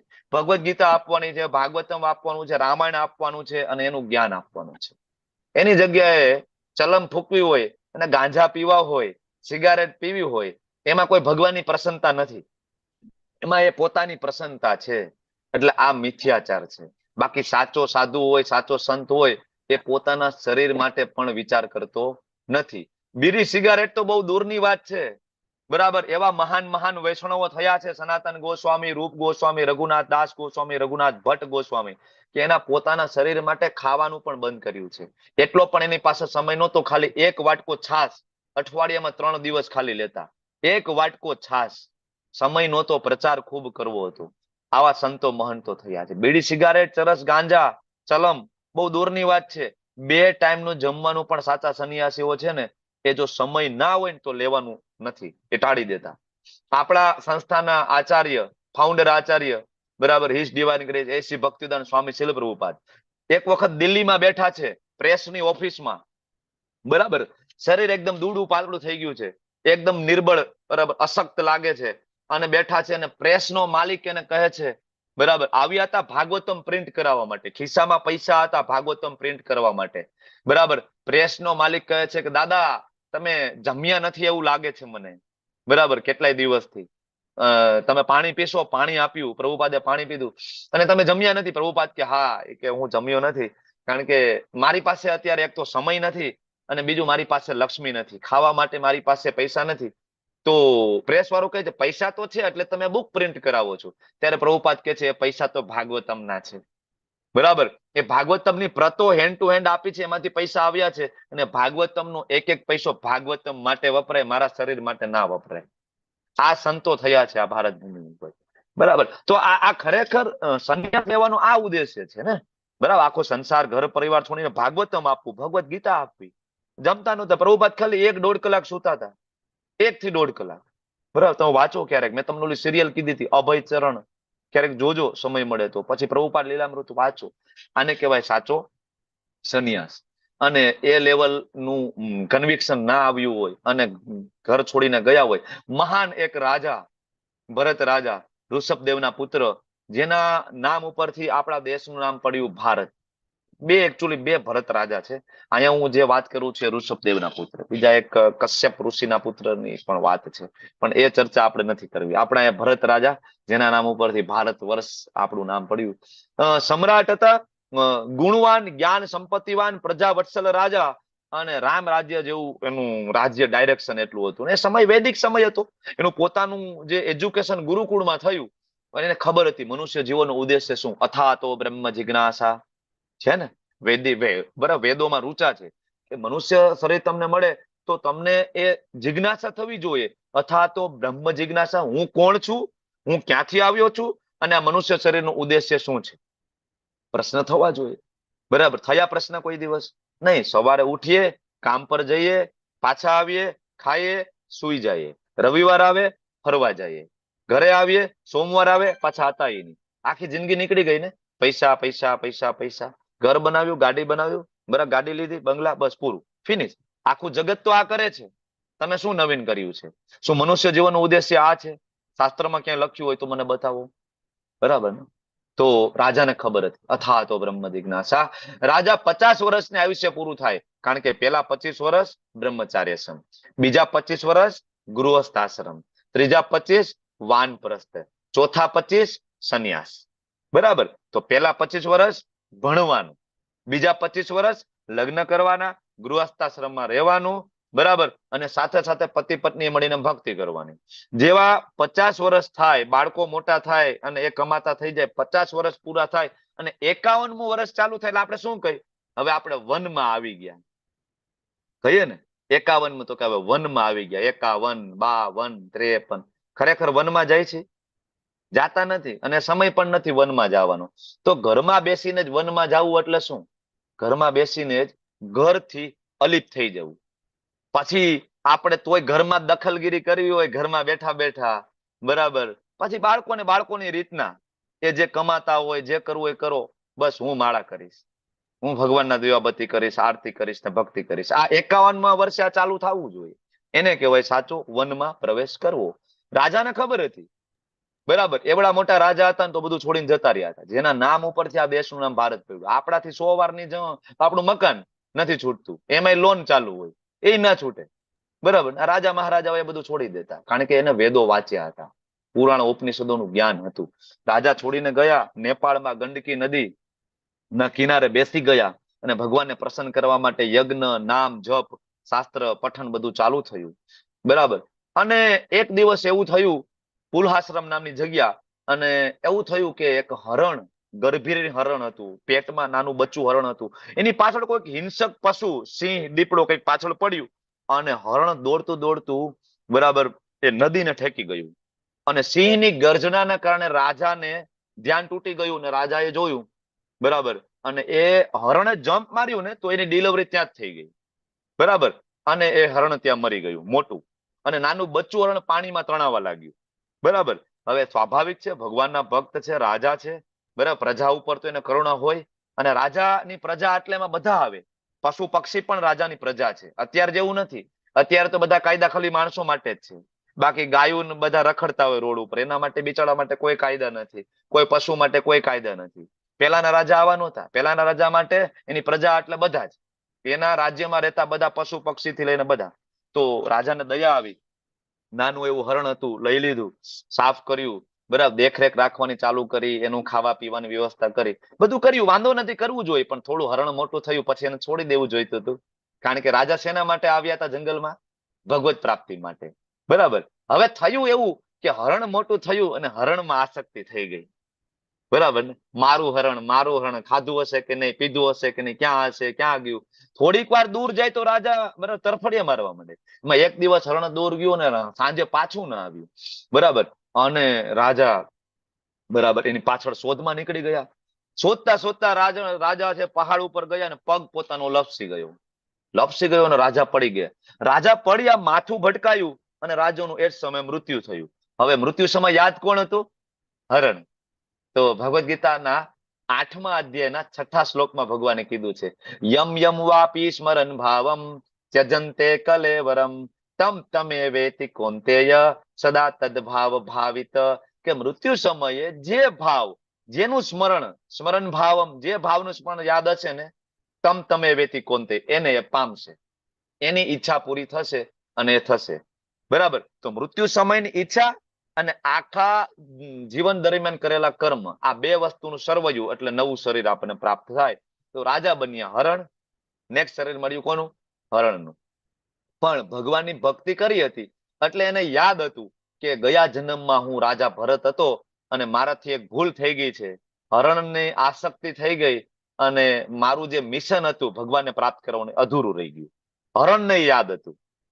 એ સમયે હરણને યાદ હોવાથી હરણ, બરાબર, જ્યાં સંતો મહંતો ના આશ્રમ હોય એની આજુબાજુમાં ફરતું અને એમાંથી વધેલું જે અન્ન આવે ને સંતોએ ખાધેલું એ ખાતું, એને કહેવાય ઉચ્ચિષ્ટ, બરાબર. શાસ્ત્રોમાં લખ્યું છે સંતોનું ઉચ્ચિષ્ટ ખાવું જોઈએ. તો હરણ ખાલી એ જ ખાતું ને એક દિવસ જંગલની અંદર દાવાનળ ફાટી નીકળો અને હરણે પોતાનું શરીર ત્યાં જ છોડી દીધું. બસ હવે બહુ થઈ ગયું, શરીર છોડી દેવું છે અને ભગવત ધામ જતું રહેવું છે. તો એ ત્યાં શરીર છૂટ્યું અને તરત જ એને બીજું શરીર મળ્યું, બ્રાહ્મણ કુટુંબમાં જન્મ થયો, બરાબર. એક જન્મ ભરત રાજા, બીજો હરણ, ત્રીજો જન્મ થયો બ્રાહ્મણ કુટુંબમાં, બરાબર, પુરુષ તરીકે ત્યાં જન્મ થયો. હવે એને નાનપણથી બધું યાદ કે આગળ મારા 2 જન્મ થઈ ગયા છે, હવે આ ત્રીજો જન્મ છે ને આ વેસ્ટ જવા દેવો નથી. નાનપણથી જ મોઢું બંધ, બરાબર, કઈ બોલવાનું નહીં, બરાબર. એના માતા પિતાએ ખૂબ ભણાવવાની કોશિશ કરી, કઈ બોલે નહીં. માતા પિતાને થઈ ગયું આ જળ જેવો છે, આને ગમે એટલું ભણાવો આ કઈ સમજે એમ નથી. આખા ગામને ખબર પડી ગઈ કે આ ભાઈ જળ જેવા છે અને આને ગમે એટલું જ્ઞાન આપો તો આને કઈ સમજાય એમ છે નહીં. એટલે બધાએ એનું નામ પાડી દીધું જળ ભરત, બરાબર. અને પછી એક જ મિનિટ, માઇક બંધ કરી દેજો, મારી લિંક તૂટી જશે ને. ઓકે. તો પછી એ ભરત રાજા એક દિવસ એવું થયું કે વાડીએ ગયા હતા, એના પછી એના ભાઈ ભાભી માતા પિતા જતા રહ્યા હતા, વાડીએ ગયા અને ડાકુઓ બધા આવ્યા, અને ડાકુઓને બલી માટે એક વ્યક્તિની જરૂર હતી. બરાબર, તો જોયું ભાઈ બલી માટે જેને એ લાવ્યા હતા ને એ ભાઈ ભાગી ગયો હતો. તો કે હવે તાત્કાલિક બલી માટે વ્યવસ્થા કરવી કોની? તો જોયું વાડીમાં આ ભાઈ હતા અને જોયું કે એને પકડો તો કઈ બોલે નહીં, અને એને ઉપાડી લીધા. એ કે આ યોગ્ય છે, ઉપાડીને લઈ ગયા. તો ભરત રાજા એના ભેગા ગયા, કારણ કે હવે કઈ બોલવું જ નથી, કોઈને કઈ ના પાડવું નથી, કોઈને કઈ કેવું નથી. ત્યાં લઈ ગયા, હાર પહેરાવ્યો, નવડાવી ધોવડાવીને બલી આપવાની તૈયારી કરી મહાકાળીની સામે, કારણ કે ડાકુઓના કુળદેવી મહાકાળી હતા, અને કે બસ આને બલી આપવી છે. અને જેવી બલી આપવાની તૈયારી કરીને હાથમાં ભાલો લીધો ને ડાકુએ, ત્યાં સાક્ષાત મહાકાળી ત્યાં પ્રગટ થયા. સાક્ષાત ભગવાન શિવજીના વીરભદ્ર પ્રગટ થયા અને બધા ડાકુઓનો વધ કરી નાખ્યો ઓન ધ સ્પોટ. વિચાર કરો, જેના કુળદેવીને પ્રસન્ન કરવા માટે બલી અપાતી હતી, એના જ કુળદેવી પ્રસન્ન થઈ, શિવજીના વીરભદ્ર ત્યાં પ્રસન્ન થઈને બધાનો વધ કરી નાખ્યો. ફિનિશ. આ વસ્તુ શું સૂચવે છે? વૈષ્ણવ છે એ સર્વોપરી છે, અને ભગવાન શિવજીને સૌથી પ્રિય હોય તો વૈષ્ણવ. આરાધના નામ સર્વેશામ વિષ્ણુર આરાધના પરમ. કોનો શ્લોક છે? કોને કીધેલો છે? શિવજીએ માતા પાર્વતીને કીધું છે કે હે ભવાની, સૌથી શ્રેષ્ઠ આરાધના હોય તો વિષ્ણુર આરાધના પરમ. તસ્માત પરતરમ દેવી તદયા નામ સમર્ચનમ. અને એનાથી પણ કોઈ શ્રેષ્ઠ હોય અને મને જો કોઈ ગમતું હોય તો શિવજી કહે છે એ તદયા નામ સમર્ચનમ, મતલબ ભગવાન કૃષ્ણ, ભગવાન વિષ્ણુના જે ભક્તો, જે વૈષ્ણવો છે મને પ્રિય છે. બરાબર, તો કેવી રીતના માતાજી સહન કરી શકવાના હતા? એક વૈષ્ણવનો વધ થાય. બરાબર, સાક્ષાત પ્રગટ થઈને બધા ડાકુઓનો વધ થયો. ભરત રાજા ત્યાંથી જતા રહ્યા. એક સમય એક રાજાની પાલખી આવી ગામની અંદર. પાલખી ઉપાડવા માટે 4 વ્યક્તિની જરૂર હતી. એક વ્યક્તિ ખૂટતો હતો. બધાએ કીધું આને લઈ જાવ, કે આ ભરત જળ ભરત નું આમે બીજું કઈ કામ નથી, કામનું નથી, ઉપાડો.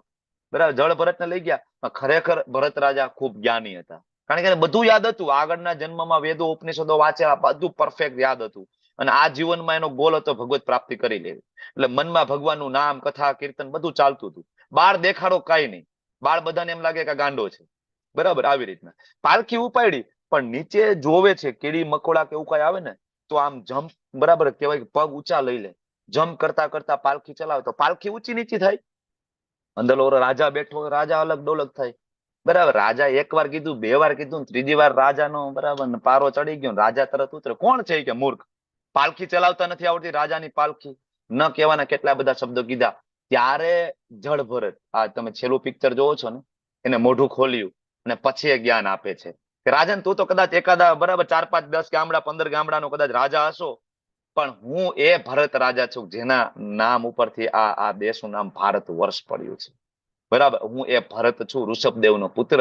મારા 2 જન્મ વેસ્ટ ગયા છે, આ જન્મ મારા વેસ્ટ જવા દેવો નથી, એટલે હું કઈ બોલતો નથી, માત્ર ભગવાનની ભક્તિ કરું છું. રાજા રાહુગણ પગમાં પડે છે કે પ્રભુ મને બચાવો, મારાથી વૈષ્ણવ અપરાધ થયો. અને એને ખબર હતી કે સૌથી મોટો અપરાધ હોય તો વૈષ્ણવ અપરાધ છે. બરાબર, રાજા રાહુગણને પછી જ્ઞાન આપે છે જળ ભરત, અને પછી રાજા રાહુગણ છે ભગવાનના ભક્ત બને છે. તો આપણે ચર્ચા કરતા હતા કર્મયોગની, ત્યાંથી આપણે કથા ઉપર આવ્યા છીએ, અને આપણે વાત કરતા હતા કે અધૂરા જ્ઞાન લીધા પછી જયારે સંન્યાસ લેવામાં આવે તો ગતિ શું થાય. બરાબર ને, તો બહુ અઘરું છે. એટલા માટે શું કરવું જોઈએ આપણે? તો ભગવાન 7મા શ્લોકની અંદર કહે છે કે કોઈ નિષ્ઠાવાન મનુષ્ય, આગળ કીધું હતું કે સંન્યાસ ના લેવો જોઈએ, મિથ્યાચાર કહેવાય જો પૂરું જ્ઞાન ના હોય તો કોઈ નિષ્ઠાવાન મનુષ્ય એના કરતા શું કરે? કર્મેન્દ્રિયોને મન દ્વારા નિયંત્રિત કરે. આપણે બધા શું કરીએ છીએ? કર્મેન્દ્રિયને મન દ્વારા કંટ્રોલ કરીએ છીએ. વૈષ્ણવો બધા શું કરે? ડુંગળી ના ખાય, લસણ ના ખાય, માંસ, મદિરા, બરાબર, દારૂનું સેવન ના કરે, કોઈ પણ વ્યસન નહીં, બરાબર, અભક્તોના હાથનું જમવું નહીં, ખરાબ જગ્યાએ જવું નહીં, આ બધું કંટ્રોલ કરે, બરાબર, નિયંત્રણ કરે. અને અનાસક્ત થઈને કર્મયોગ, કર્મ કરે પણ કેવું? એમાં આસક્તિ ના હોય. બરાબર, કૃષ્ણને સેન્ટરમાં રાખીને કર્મ કરે તો આ સૌથી ચડિયાતો છે. તમને એમ થાય કે પ્રભુજી કોઈ પણ કર્મના સેન્ટરમાં કેવી રીતના કૃષ્ણને સેન્ટરમાં રાખવા? એક એક્ઝામ્પલ ખાલી તમને આપું. તમે લોકો માતાજીઓ, મારા માતાજીઓ ઘર સાફ કરો છો ને, બરાબર ને, સાફ સફાઈ રોજ કચરા પોતા થાય કે નહીં? અત્યારે કચરા પોતા થાય કોના માટે થાય? આપણા માટે, મારું ઘર ચોખ્ખું રહે. બરાબર, હવે એની જગ્યાએ ઘરમાં ઠાકોરજીનો ફોટો રાખો, ઠાકોરજી બિરાજમાન કરો, ઠાકોરજીને પ્રેમ કરો, અને પછી તમારી ચેતના એવું હોય કે આ ઘર તો મારા ઠાકોરજીનું છે અને મારા ઠાકોરજીનું મંદિર છે અને મારે આને સાફ કરવું જોઈએ, મારે આને ચોખ્ખું રાખવું જોઈએ. બરાબર, પેલા કચરા પોતા કરતા હતા, અત્યારે કચરા પોતા કરો છો. પેલા ભાવના શું હતી? મારું ઘર છે, બરાબર ને, મારે રહેવાનું છે. હવે ભાવના શું છે? તો કે ઘર તો મારા ઠાકોરજીનું છે, મંદિર છે, હું તો એમાં રહું છું એનો દાસ બનીને, હું તો એનો સેવક છું, તો મારા માલિકનું ઘર છે મારે કેમ સાફ ના કરવું જોઈએ? વસ્તુ એક ને એક છે. એક કર્મ છે અને એક કૃષ્ણ ભાવનાયુક્ત કર્મયોગ છે. એકનું બંધન છે અને એકનું બિલકુલ બંધન નથી. બરાબર, તો આ ચડિયાતું છે. ભગવાન અર્જુનને આ સલાહ આપે છે, આ કરવું જોઈએ.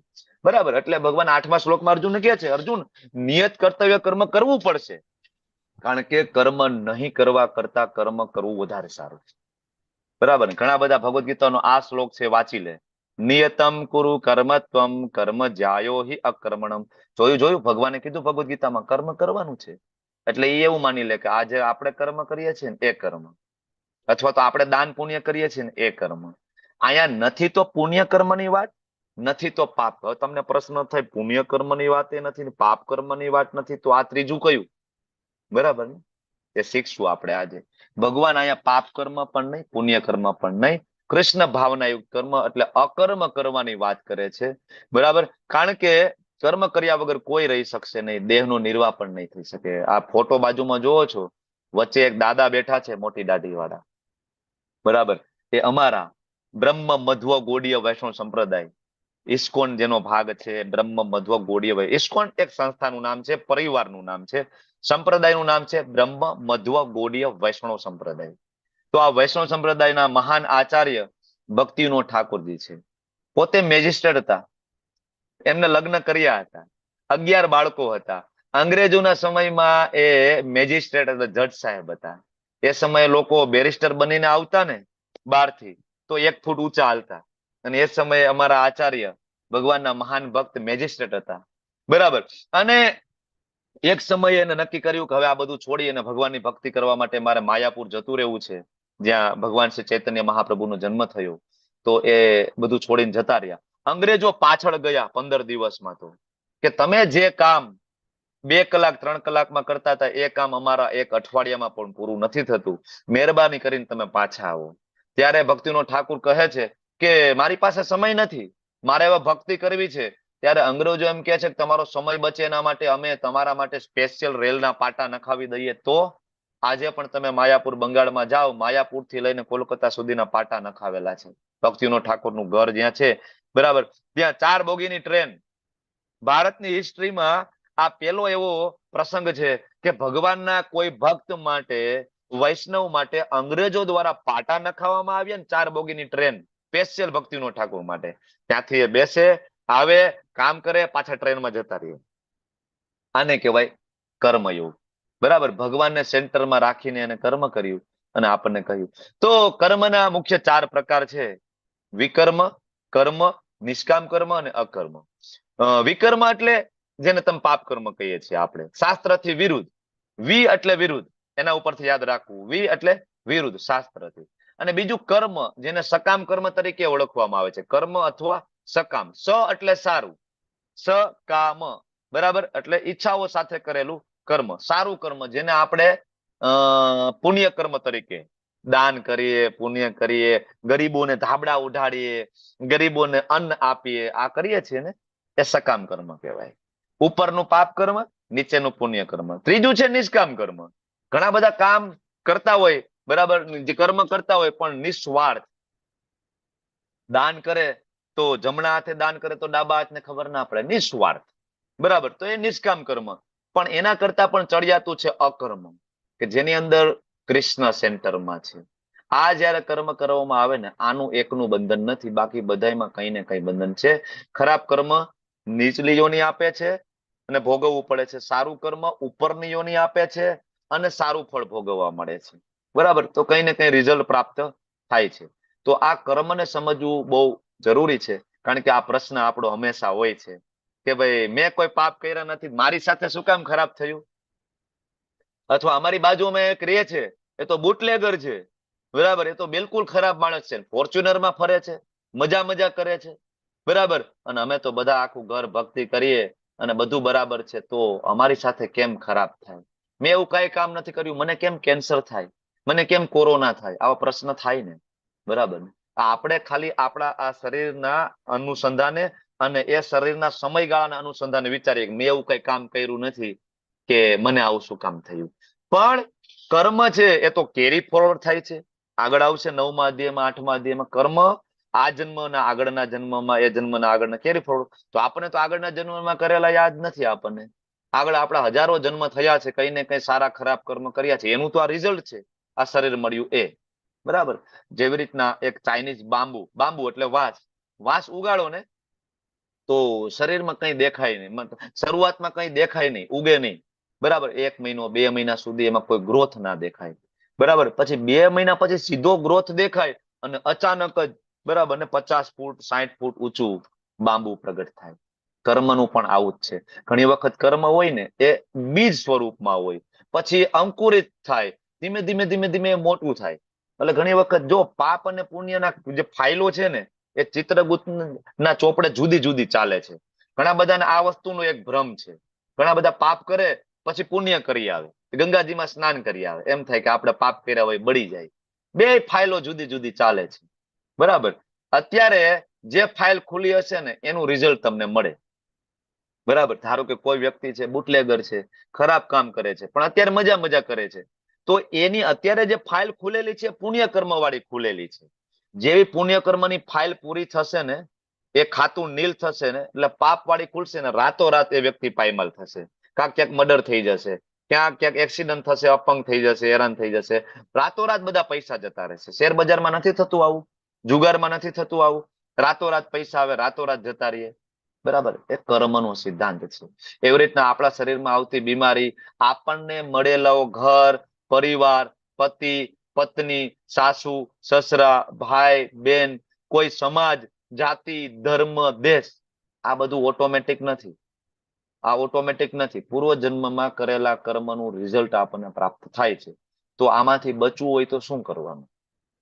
તો ભગવાન 9મા શ્લોકમાં કહે છે, યજ્ઞ અર્થાત કર્મણો અન્યત્ર લોકોયમ કર્મ બંધન.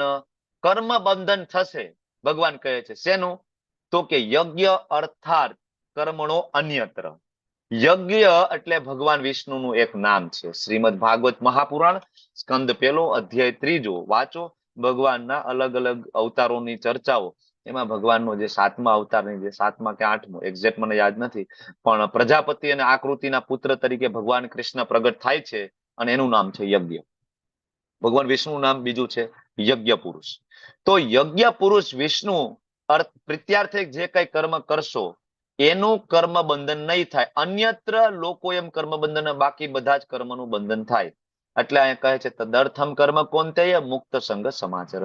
તેથી હે અર્જુન, તદ અર્થમ એના અર્થે, એના માટે, કોના માટે? વિષ્ણુ માટે, કૃષ્ણ માટે કામ કર. બરાબર. અને અનાસક્ત થઈને કામ કર તો તું બંધનમાંથી મુક્ત થઈ જઈશ. અહીંયા આપણને ચાવી આપી છે કર્મના બંધનમાંથી મુક્ત થવાની. આ ચાવી છે કે કઈ રીતના આપણે કર્મના બંધનમાંથી બહાર નીકળવું. યજ્ઞ અર્થાત એમ થાય કે યજ્ઞ માટે કામ કરવું. ખરો અર્થ યજ્ઞનો શું થાય? કલિયુગની અંદર યજ્ઞ એટલે શું? બરાબર. આમ જોઈ તો 4 અલગ અલગ યુગ છે. સતયુગ, બરાબર, ત્રેતા, દ્વાપર અને કલી. સતયુગની અંદર આયુષ્ય 1 લાખ વર્ષનું હતું. બરાબર. અને એ સમયનો જે યુગ ધર્મ હતો ધ્યાન. બરાબર ને એ સમયે ઋષિમુનિઓ હજારો વર્ષ તપશ્ચર્યા કરતા. જે કરદમ મુનિ છે 10,000 વર્ષ તપસ્યા કરી. ધ્રુવ મહારાજ 36,000 વર્ષ સુધી રાજ્ય ભોગવ્યું. બરાબર. એના પછી આવ્યો ત્રેતાયુગ. તો આ યુગનો ધર્મ હતો ધ્યાન, મેડિટેશન. અત્યારે ઘણા બધા લોકો એવો એક પટ સંપ્રદાય છે, એક મત છે, સંપ્રદાય તો ના કહેવાય, મત છે.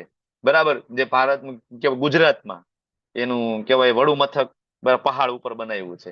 તો એ લોકો પ્રચાર કરતા હોય સવારમાં મેડિટેશન કરો, ધ્યાન કરો. ધ્યાન કલિયુગનો યુગ ધર્મ નથી. ધ્યાન કરીને ભગવત પ્રાપ્તિ કલિયુગની અંદર ઇમ્પોસિબલ, શક્ય જ નથી, થાય જ નહીં. ભાગવત મહાપુરાણ કહે છે, તુલસીદાસ ગોસ્વામીજી રામચરિત માનસની અંદર કહે છે, નાભાજી મહારાજ ભક્તમાલની કથાઓમાં કહે છે. બધા જ આચાર્યનો એક મત છે અને સ્વયં વેદવ્યાસજી લખે છે શ્રીમદ ભાગવતમની અંદર. તો સતયુગનો યુગ ધર્મ ધ્યાન. પછી આવે ત્રેતાયુગ. ત્રેતાયુગનું યુગ ધર્મ હતું યજ્ઞ. એટલે એ સમય આયુષ્ય 10,000 વર્ષનું અને ત્યારે મોટા મોટા યજ્ઞ થયા. પુત્ર કામેષ્ટિ યજ્ઞ, અશ્વમેઘ યજ્ઞ, બરાબર, આ બધા થયા. અને પછી આવ્યો દ્વાપર યુગ. દ્વાપર યુગની અંદર પરિચર્યા એટલે ભગવાન શ્રીના શ્રી વિગ્રહની સેવા. દ્વાપર યુગની અંદર ઘર નાના, મંદિરો મોટા હતા. લોકો વધારે પડતો સમય મંદિરમાં ગાળતા હતા, બરાબર, અને ઓછો સમય ઘરે. આજે પણ ગામડામાં જાવ ને તો ત્યાં બરાબર ચોરો હોય, ચોરો હોય ત્યાં રામ દરબાર હોય, બરાબર, રાધા કૃષ્ણ હોય અને શિવજી બરાબર બિરાજમાન હોય. અને ગામડાના લોકો મોટા ભાગનો સમય ચોરા ઉપર કાઢતા, ભગવાનની ભક્તિ, સેવા, પૂજા અર્ચના કરતા. એ દ્વાપર યુગનો યુગ ધર્મ મુજબ આજના ગામડામાં આજે પણ તમે જો જૂના ગામડામાં એ પદ્ધતિ પ્રવર્તે છે. શું કામ પ્રવર્તે? કારણ કે દ્વાપર યુગ હમણાં હજી પૂરો થયો છે. તમને એમ થાય કે હમણાં? હા, હમણાં. કારણ કે 5000 વર્ષ થયા છે દ્વાપર યુગ પૂરો થયો એને, અને કલયુગ ચાલુ થયા એને 5000 વર્ષ થયા છે. તમને એમ થાય 5000 વર્ષ તો બહુ મોટી અવધિ કહેવાય. આપણે જોશું ચોથા અધ્યાયમાં આવશે, કાલ ભણશું, કાલ. કળિયુગ છે એ 4,27,000 વર્ષનો છે, એમાંથી ખાલી 5000 વર્ષ ગયા છે.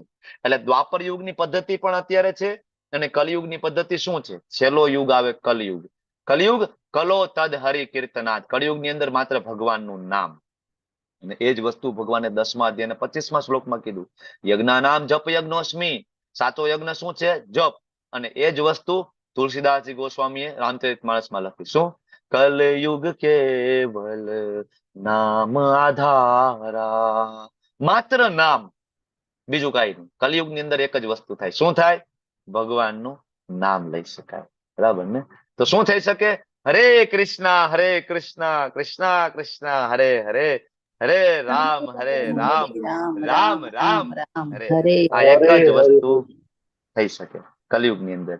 અને આનો પ્રચાર પ્રસાર કરવા માટે બ્રહ્મ મધ્વ વૈષ્ણવ સંપ્રદાયની અંદર ભગવાન શ્રી ચૈતન્ય મહાપ્રભુ 8 થી 500 વર્ષ પહેલા બંગાળની ભૂમિ પર પ્રગટ થયા. એ બીજું કોઈ નહીં, સાક્ષાત સ્વયં કૃષ્ણ 500 વર્ષ પહેલા પ્રગટ થયા, બરાબર. અને એમને આપણને હરિનામ આપ્યું, ભગવાનનું નામ લો, બરાબર. પુરાણની અંદર પણ આપ્યું છે, હરેર નામ હરેર નામ હરેર નામ એવ કેવલમ કલો નાસ્તે એવો નાસ્તે એવો નાસ્તે ગતિર અન્યથા. કળિયુગની અંદર બીજો કોઈ રસ્તો નથી હરિનામ સિવાય, બરાબર ને? આના સિવાય કેટલા બધા અઢળક રેફરન્સ છે. તો સાચો યજ્ઞ એટલે શું? શ્રીમદ ભાગવત મહાપુરાણ 11મો સ્કંદ 5મો અધ્યાય 32મો શ્લોક. યજ્ઞે સંકીર્તન પ્રાયેર. યજ્ઞ એટલે ભગવાનના નામનું કીર્તન, ભગવાનના નામનો જપ, માળા. કોને ખબર પડશે? યજંતી હિ સુમેધસ. ખરેખર જે સુમેધસ બુદ્ધિશાળી લોકો છે એ જાણી જશે, બરાબર.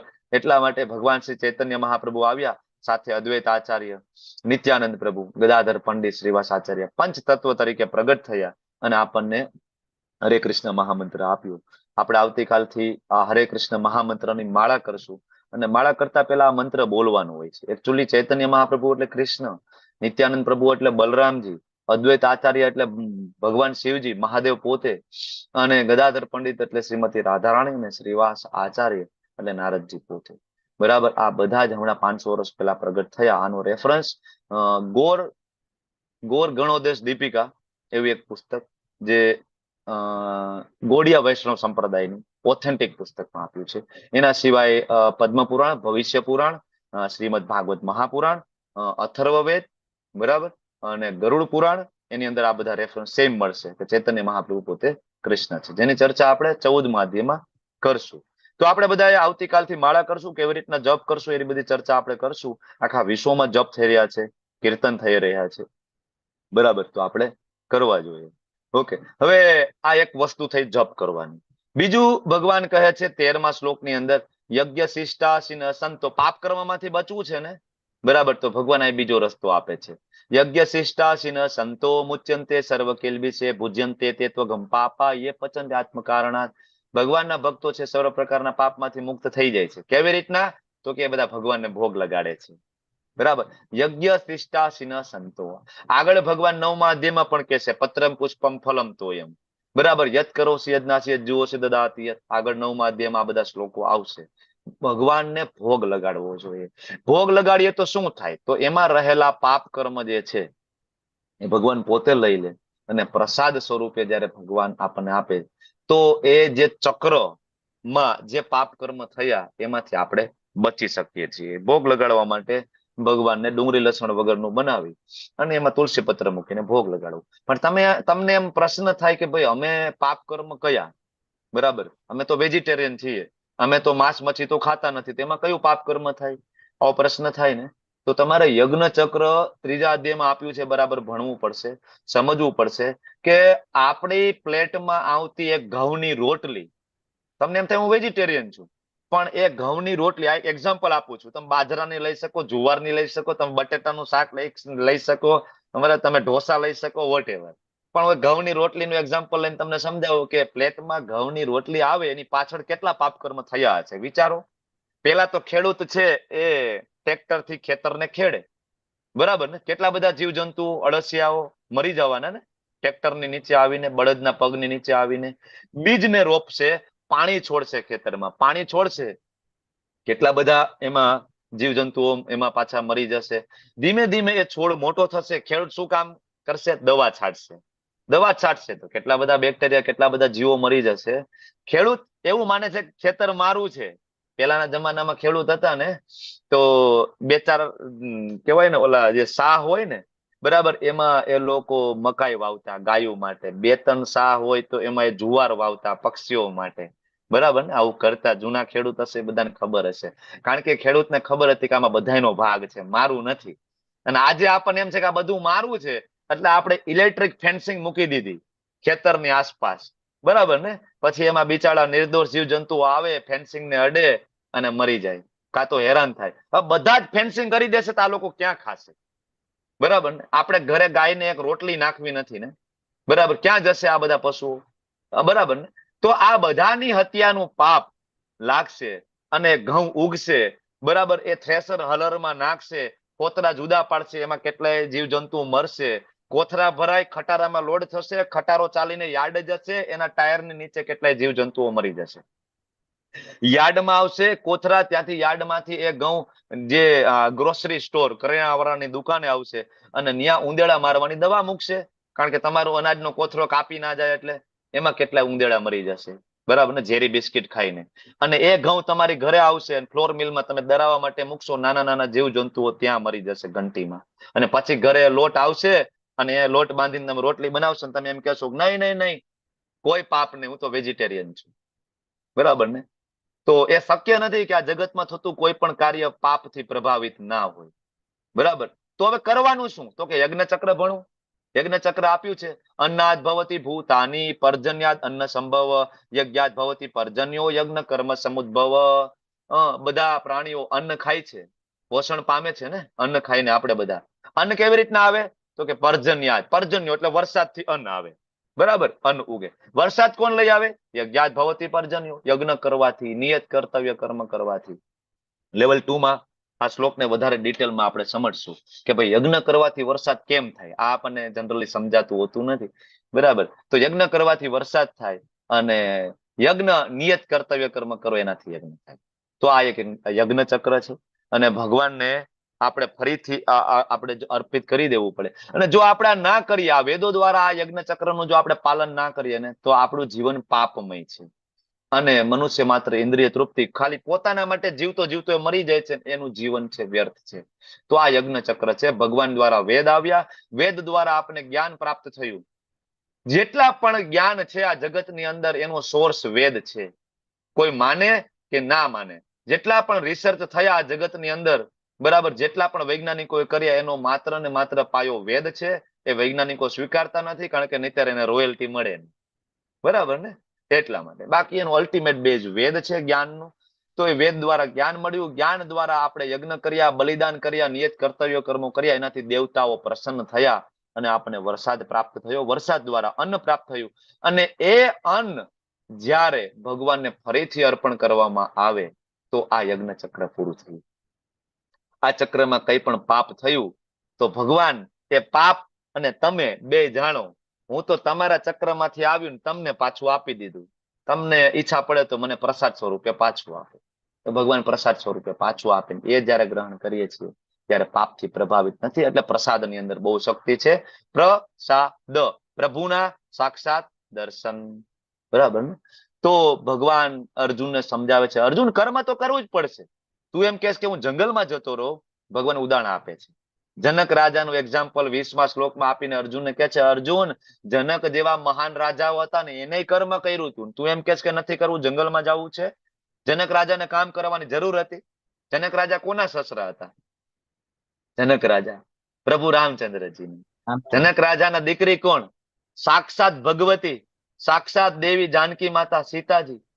હવે જેની પુત્રી દેવી ભગવતી હોય, જેના જમાય પ્રભુ રામચંદ્રજી હોય, એને કામ કરવાની, યોગ કરવાની, તપસ્યા કરવાની, ધ્યાન કરવાની, જપ કરવાની શું જરૂર છે?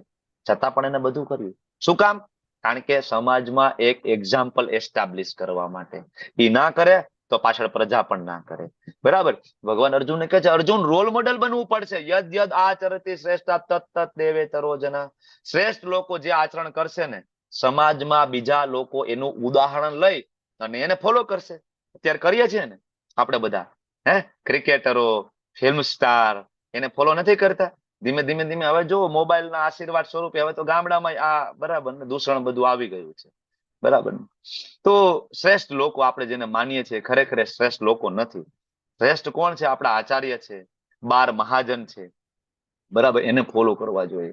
એ આચરણ કરે એ આપણે કરવું જોઈએ. ભગવાન અર્જુનને કહે છે, અર્જુન તું ભાગી જઈશ ને યુદ્ધ ભૂમિ છોડીને, તો આગળ જતા કળિયુગની અંદર દરેક ઘરમાંથી લોકો ભાગી અને સંન્યાસ લઈ લેશે, બાવા બની જશે. કા? તો કે જેમ તું દુઃખી છો એમ અહીંયા ઘરે ઘરે બધાય દુઃખી છે. આમાં કોઈ એવો વિરલો છે 113 પાર્ટિસિપેન્ટમાંથી કે જે મને એમ કહી શકતો હોય કે મારા જીવનમાં કોઈ પણ પ્રકારનું દુઃખ નથી? આંગળી ઊંચી કરે. જેને આર્થિક પ્રોબ્લેમ ના હોય, માનસિક પ્રોબ્લેમ ના હોય, જેને સાસુ સારી હોય, વહુએ સારી હોય, દીકરાએ સારા હોય, શરીરે સારું હોય, કોઈ બીમારી પણ ના હોય, મનગમતી જગ્યાએ જન્મ પણ મળ્યો હોય, આજુબાજુના પડોશી પણ સારા હોય, અને આમાંથી કોઈ પણ પ્રકારના દુઃખ આમાં કોઈ ના હોય, તો વિરલો હોય તો આંગળી ઊંચી કરે. જગતમાં એક પણ ના મળે. ઇમ્પોસિબલ, ઇમ્પોસિબલ છે. બરાબર.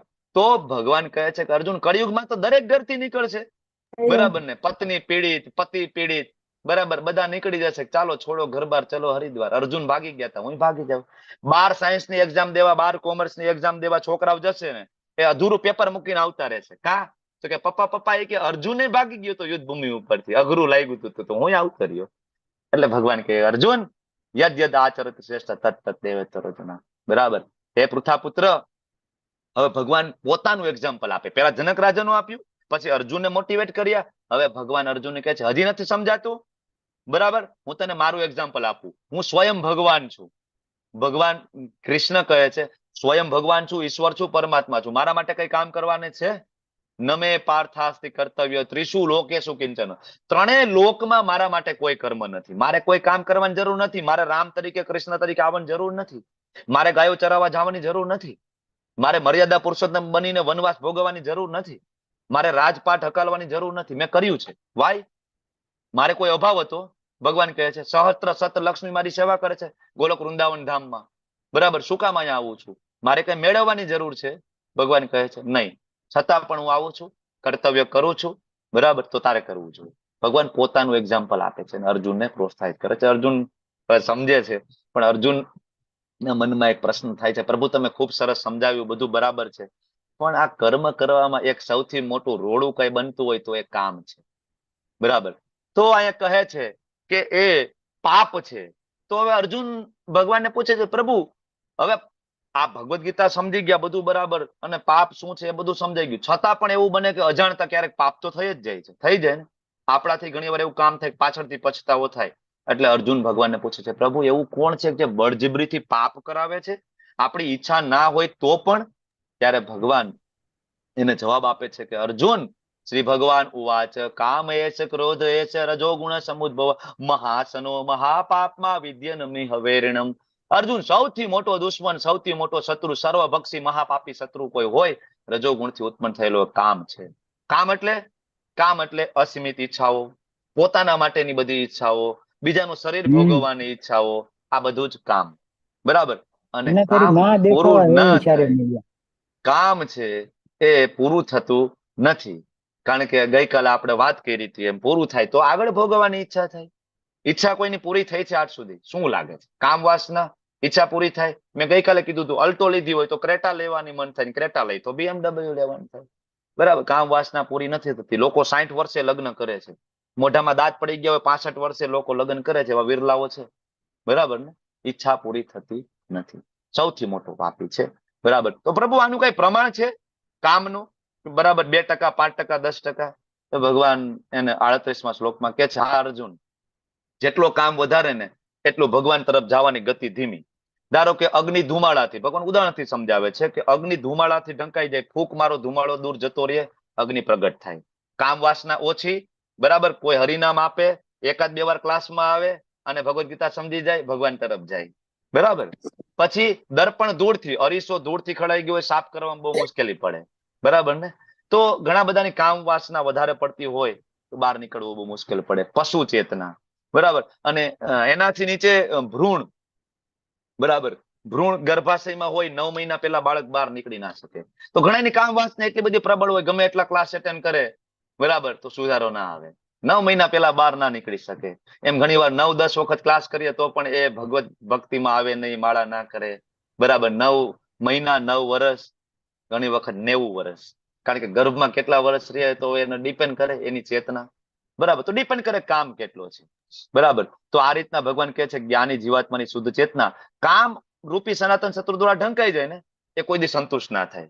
કારણ કે કામ એટલે એવું છે કે આગની અંદર પેટ્રોલ નાખવું. ઈચ્છા મતલબ આગની અંદર પેટ્રોલ નાખો. આગની અંદર પેટ્રોલ નાખો તો આગ એમ કે બસ બસ બસ બસ બસ, હવે જરૂર નહીં, હું પ્રગટી ગઈ, જાજુ પેટ્રોલ ન નાખો ચાલશે. અગ્નિ કોઈ દેવું કે નાખો પેટ્રોલ, બરાબર, ટેન્કર ના ટેન્કર ખાલી કરો, ગામના ગામ હળગાવી નાખશે. એમ ઈચ્છા, કામ ક્યારે શાંત થતો નથી. તો આનું સરનામું આપો, બરાબર ને? આપણે એને પરાસ્ત કરવો છે તો ભગવાન કે ઇન્દ્રિય, મન, બુદ્ધિ, એના સરનામા, એડ્રેસ, બરાબર, અને એ વાસ્તવિક જ્ઞાનને ઢાંકી દે છે. તો આને જીતો. ક્યાં રહે છે? ઇન્દ્રિય, મન, બુદ્ધિ. ઇન્દ્રિય 5 જ્ઞાનેન્દ્રિય, 5 કર્મેન્દ્રિય ભગવાનમાં લગાડો, મન ભગવાનમાં લગાડો, બુદ્ધિ ભગવદ ગીતા વાંચો, ભગવાનમાં લગાડો, બરાબર, તો થશે. તો આગળ ભગવાન કહે છે શ્રેષ્ઠ અર્જુન, શરૂઆતમાં ઇન્દ્રિય થી ચાલુ કરો, મન સીધું ભગવાનમાં લાગતું નથી. હમણાં એમ કે માળા કરો, મન લાગતું નથી, તો ઇન્દ્રિય લગાડીએ, ભગવાનને ભોગ લગાડીએ, દંડવત કરીએ, બરાબર, આંખથી ભગવાનના દર્શન કરીએ, કે કાનથી ભગવાનનું કીર્તન સાંભળીએ, નાકથી ભગવાનને ચડાવેલા ફૂલ સૂંઘીએ, ઇન્દ્રિયથી શરૂઆત કરીએ તો ધીમે ધીમે આ કામ નો આપણે વધ કરી શકીશું. અને નાનપણથી જ આની શરૂઆત કરવી પડશે. એવું નહીં કે રિટાયર્ડ થઈ જશું ને પછી ભક્તિ કરશું. તો પ્રભુ આ ઇન્દ્રિય, મન અને બુદ્ધિ આમાં કોઈ ચડિયાતું છે કે પછી બધા સેમ લેવલ ઉપર?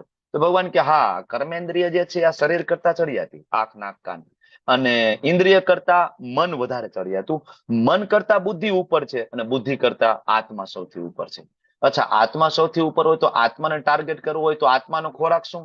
તો કે આત્માનો ખોરાક ભગવાનનું નામ.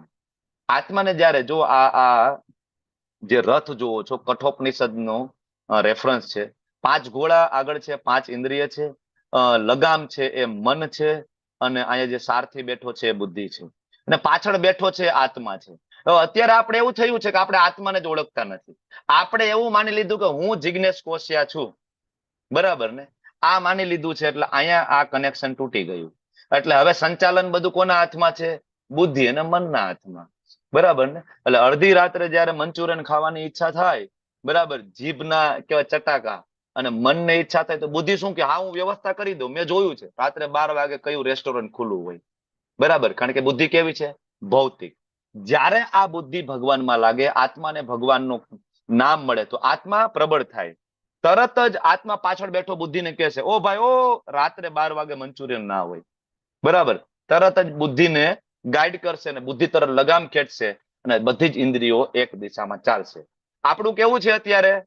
આપણું આત્મા એ કનેક્શન તૂટેલું છે, અને ઘોડાને જ્યાં જવું હોય ત્યાં મનની લગામો છૂટી પાડેલી છે. મનમાં જે વિચાર આવે કરવાના, જે જોવું હોય તે, જે ખાવું હોય તે ખાવાનું, બરાબર ને? આચાર્ય એવું કે છે, ઓલા ભૂંડ હોય ને, ભૂંડ, એને કઈ સિલેક્શન ના હોય, ગમે ત્યાં મોઢું મારતા મારતા મારતા ખાતા હોય, બરાબર. અત્યારે ઘણા બધા માણસોનું પણ આવું થઈ ગયું છે. શેરીમાં રેકડી નીકળી નથી, મોઢું માર્યું નથી. એટલે આપણે એના ચેતનામાં બહુ જાજો ફેર રહ્યો નથી. તો એને કંટ્રોલ કરવાનું છે. વાંછા કલ્પતરુભ્યશ્ચ કૃપા સિંધુભ્યૈવ ચ પતિતાનાં પાવનેભ્યો વૈષ્ણવેભ્યો નમો નમઃ. અનંત કોટિ વૈષ્ણવ કી જય. શ્રીલ પ્રભુપાદ કી જય. ગુરુ મહારાજ કી જય. હરે કૃષ્ણ કૃષ્ણ કૃષ્ણ હરે હરે, હરે રામ રામ રામ.